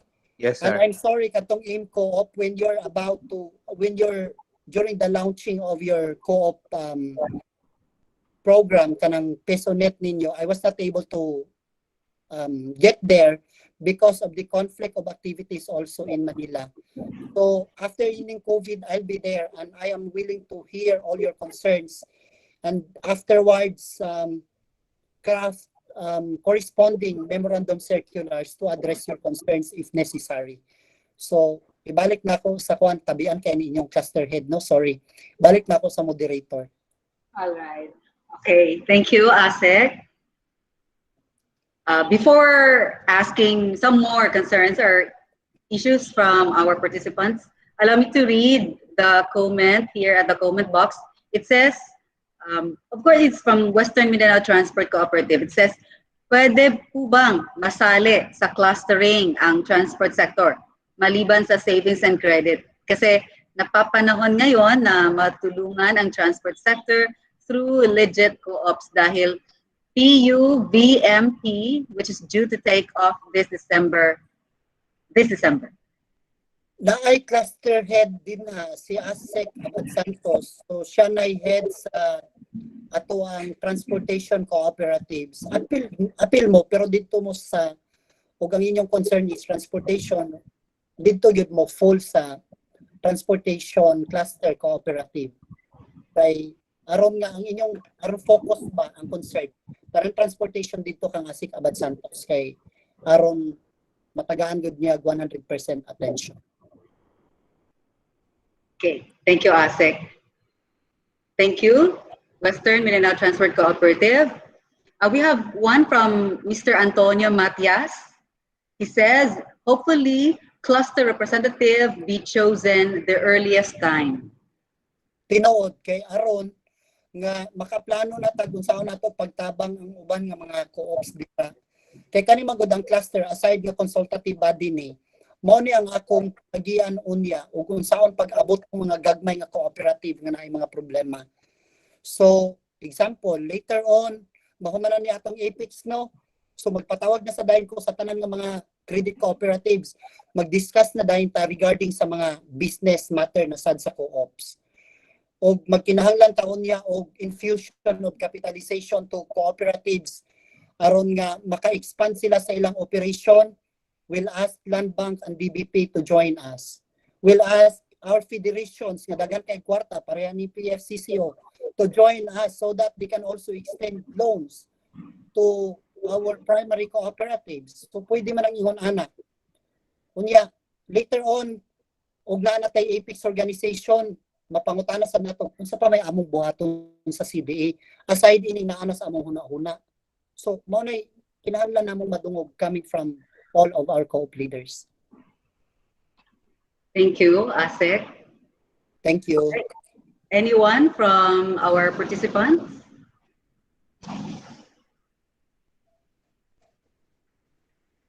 Nawa siguro sila kuan.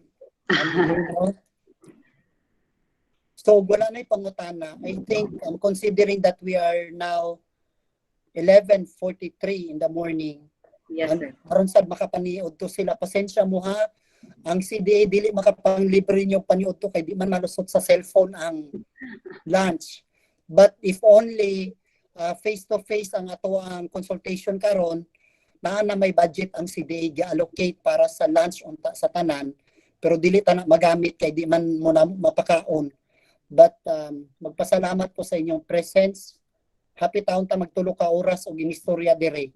I hope nga ang atong na-discuss karong buntaga napatik sa inyong huna-huna, and I pray that you will continue to cooperate so that our Apex organization will be formed in the Region 9 very soon. And I'm awaiting here in the central office of your submission, Director Rubin, and I pray that it will not take you too long to decide how you will be able to come up with your regional representative to the apex of the finance cluster.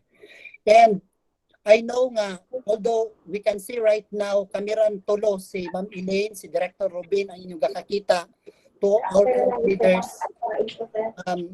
Kamira inyong tulo kakakita, and Attorney Grace also from the Central and Ate Dada. But in the regional office of CDA Region 9 right now, nana sila war room where the hosting of the machines and the laptops and the connectivity of everybody is being hosted.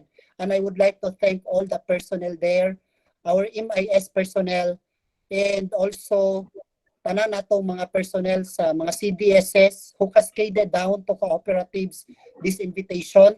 Director Rubin for his very active leadership in Region 9. Daghan gyud kay salamat, and it will not be possible without your assistance there. Don't you worry, Region 9. Importante kayo mo sa ako apo diri sa central office. Whatever are your proposals also, ako gyud ang ginatagaan og dako kay nga kabukaton. And so far, maayo man kayong Region 9. You have a very brilliant regional director there. And I cannot thank you enough, Director Rubin. Lastly, allow me to acknowledge, allow me also to acknowledge kadtong atong aim co-op, no? Murag sa Region 9 mo maning inahan sa tanan kooperatiba diha. Tama ba ko, Director Rubin? Yes, sir. Yes, sir. Tama, sir. Maning inahan, mao sa ding pinakadato nga co-op diha sa Region 9. And Sir Tumarong, daghan gyud kay salamat. Si Sir Ryan Sadganiha, wa ko kakita og kinsa tong usa. Daghan kay salamat sa inyong presentation. And I think you will continue to help those small cooperatives in the entire region.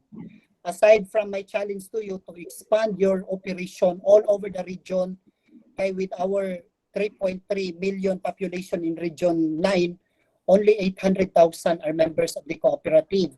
So the market is still very wide. I hope that you will expand more. Sir Dave, thank you also for being with us. Of course, Attorney Fotalan, idol ko mani bright kay ni nga amo ang abogada. Of whom I also consult from time to time para ma-guided ko sa ako mga gimbuhaton sa finance cluster. I would also like to thank Attorney Grace for being with me all the time, and my Ate Dada for all the assistance that you're extending. To my CDA family in Region 9, daghan kayong salamat sa tanan mga co-op leaders nato, especially si Sir Anton, si Ma'am Eleanor, tanan ng utana dito, si Sir Olario, si Sir Edgar, naapod si Ma'am Emma sa ato ang Facebook Live. Daghan kay salamat. And to our very beautiful moderator today. Daghan kay salamat. Thank you from And I hope PCO, ASEC. Ma'am, Thank daghan kay you. salamat sa inyo. Thank you, sir. Thank you, sir. Hello, Moni ma'am. Sir, Tumarong.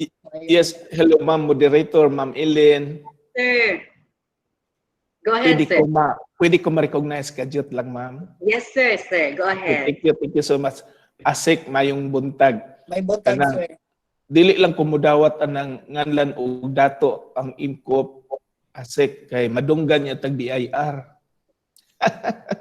Kanang lapad lang mi og dughan. Gusto lang mi mutabang kay ang tinuod baya asik ug naay problema ang gagmay nga coop, mabalaka baya punta kay it will affect also the big cooperative. Parehas ba sa mga banks? Kung naay bank kuno nga magbankran, the entire image of the bank will be affected. Kita pod actually nindot kay ning discussion nga soon we can create regional level up to national level about clustering. Kay this is one way of strengthening our development. Mas nindot gini ASEC. I really appreciate you ASEC na aramang gani ang ang very energetic nga unworkaholic nga ASEC na to sa CDA. So I really appreciate on that. Then I think kining gi-promote sa IMCOOP. Actually, this is one of its kind technology developed by IMCOOP and also PFCCO. Actually, this is one way of helping small, medium, and big co-op. Haron wala na untang mag-intrigue, wala na nang magpalabuan na eh. One way of motivating people to join co-op in anywhere in the country. Tungod kay ang tanang co-op, maskin gamay ka nga co-op, you have the potential to generate membership, you have the potential to generate savings, then you have the potential to generate income. Busa ugagan ni income, wala nagigamay nga co-op. They can now be strong and big. So kana siguro one way of helping the small co-op to use technology, particularly digital. Sir, Salamat kayo. Natoy challenge pa gyud sa imo, sir. Kay bawo ko wa pa gyud ka. I know nga di gyud ka kapuyon to take challenges from me. I know daghan pagkwarta ang aim ko of no to invest to another line of business. Maybe you can also consider establishing a radio station where the programs of the cooperatives will be broadcast from time to time. So although that's another cluster dito na sa communication nga cooperative butang, but maybe you can also consider that. Kay wala pa dias Region 9, no? Wala pa tay radio station or media network that could represent also our cooperative. So maybe soon IMCO would also consider that suggestion kay aron nga mas malapad pa, maabot pa tong mga tao ang makasabot sila kung saan yung cooperativism, di ba? Yes, ASEC. Rest assure. One of our priority is to establish radio na TV pa. Mas maayo na, radio na TV pa. Mas bibo na, sir, mas bibo. So thank you for that, sir. So finally, muhuman ako sa akong pagpasalamat sa inyong tanan. Walay kabutangan ang akong kalipay karong buntaga. And I thank you all for being with us. Ingon ani ang atong Director Ruben and Ma'am Elaine. Mao ni atong system ha. Og mag-meeting ta kay Bisaya man tano, and I can fully express myself sa Bisaya. Mas may nang Bisaya, mag-English. Usay mawad-an kog English, i-Bisaya na ko ana ra ba. So that also our co-op leaders kay di man tatanan anas mag-English, dili mailang sa ato ang kuan. Makapangutana sila, pwede diri sa chat box, magbinisaya pud sila. Kasabot man ta ana kay gikan sa tag Mindanao. Ang gikan sa tag Bisaya. So og taga Luzon man sad ta kay diri man taga Puyo karon. Di ba? Alright, So, Si Attorney Grace, pangiti-ngiti na lang eh. Wala man ako kabalo, sir. So daghan kay salamat Sir Robin. Daghan kay salamat sa atong tanan ang Ginoo. Yes, sir. Yes, sir. Na magprotektar sa tanan nga naa diri sa forum. Daghang salamat ug maayong buntag. Back to your moderator and back to your regional director Robin. Salamat, sir. Maayong buntag pod. Okay, Ren? Thank you very much, ASEC. Thank you very much, Director. And I would like to thank also Attorney Futalan, ma'am, Mr. Ryan Huesca, who presented the top-of-the-line product for their respective cooperatives. No? And we believe that with all of you listening, we can help out the cooperative sector become a stronger cooperative in Region 9. Thank you very much. Before we formally end, I'd like to ask our Assistant Director, Gwendolyn Avila, ma'am, for a closing statement, please. Okay, salamat and to our ASIC Vidal de Villanueva III, Attorney Mary Grace Mangarubang, our Regional Director, Ruben L. Cunanan, sa ato ang presenters from AIM Cooperatives, COO Ryan Huesca, from the PFCCO National Presenter, si Attorney Putalan, to all our officers and members of cooperatives who join with us diri sa Google Meet platform o sa ato ang live streaming sa Facebook. My fellow employees, good morning. Maayong udto sa tanan. So on behalf of the Cooperative Development Authority, Regional Office 9, please accept my gratitude for your time, your patience, and active participation. Your inputs and views are valuable for the establishment of a regional ethics organization for the financial cooperative cluster. So your views truly represent sa inyong interest yun sa co-op. With your full support, we expect to see a stronger cooperative sector in Region 9. So, sa giingon ganiha, dili lang ni ang beginning sa ato ang consultation, but naapatay more dynamic communication between the CDA and the cooperative sector. So once again, thank you and have a blessed day to all of us. Thank you very much, Ma'am Gwendolyn. And of course, ladies and gentlemen, thank you very much for making this consultation a success. God bless you all. Till next time, this has been Ellen M. Ando, signing off. Bye-bye. Thank you. Bye-bye. Thank you. Co-op, ASEC, Attorney. Thank you, Director. Salamat.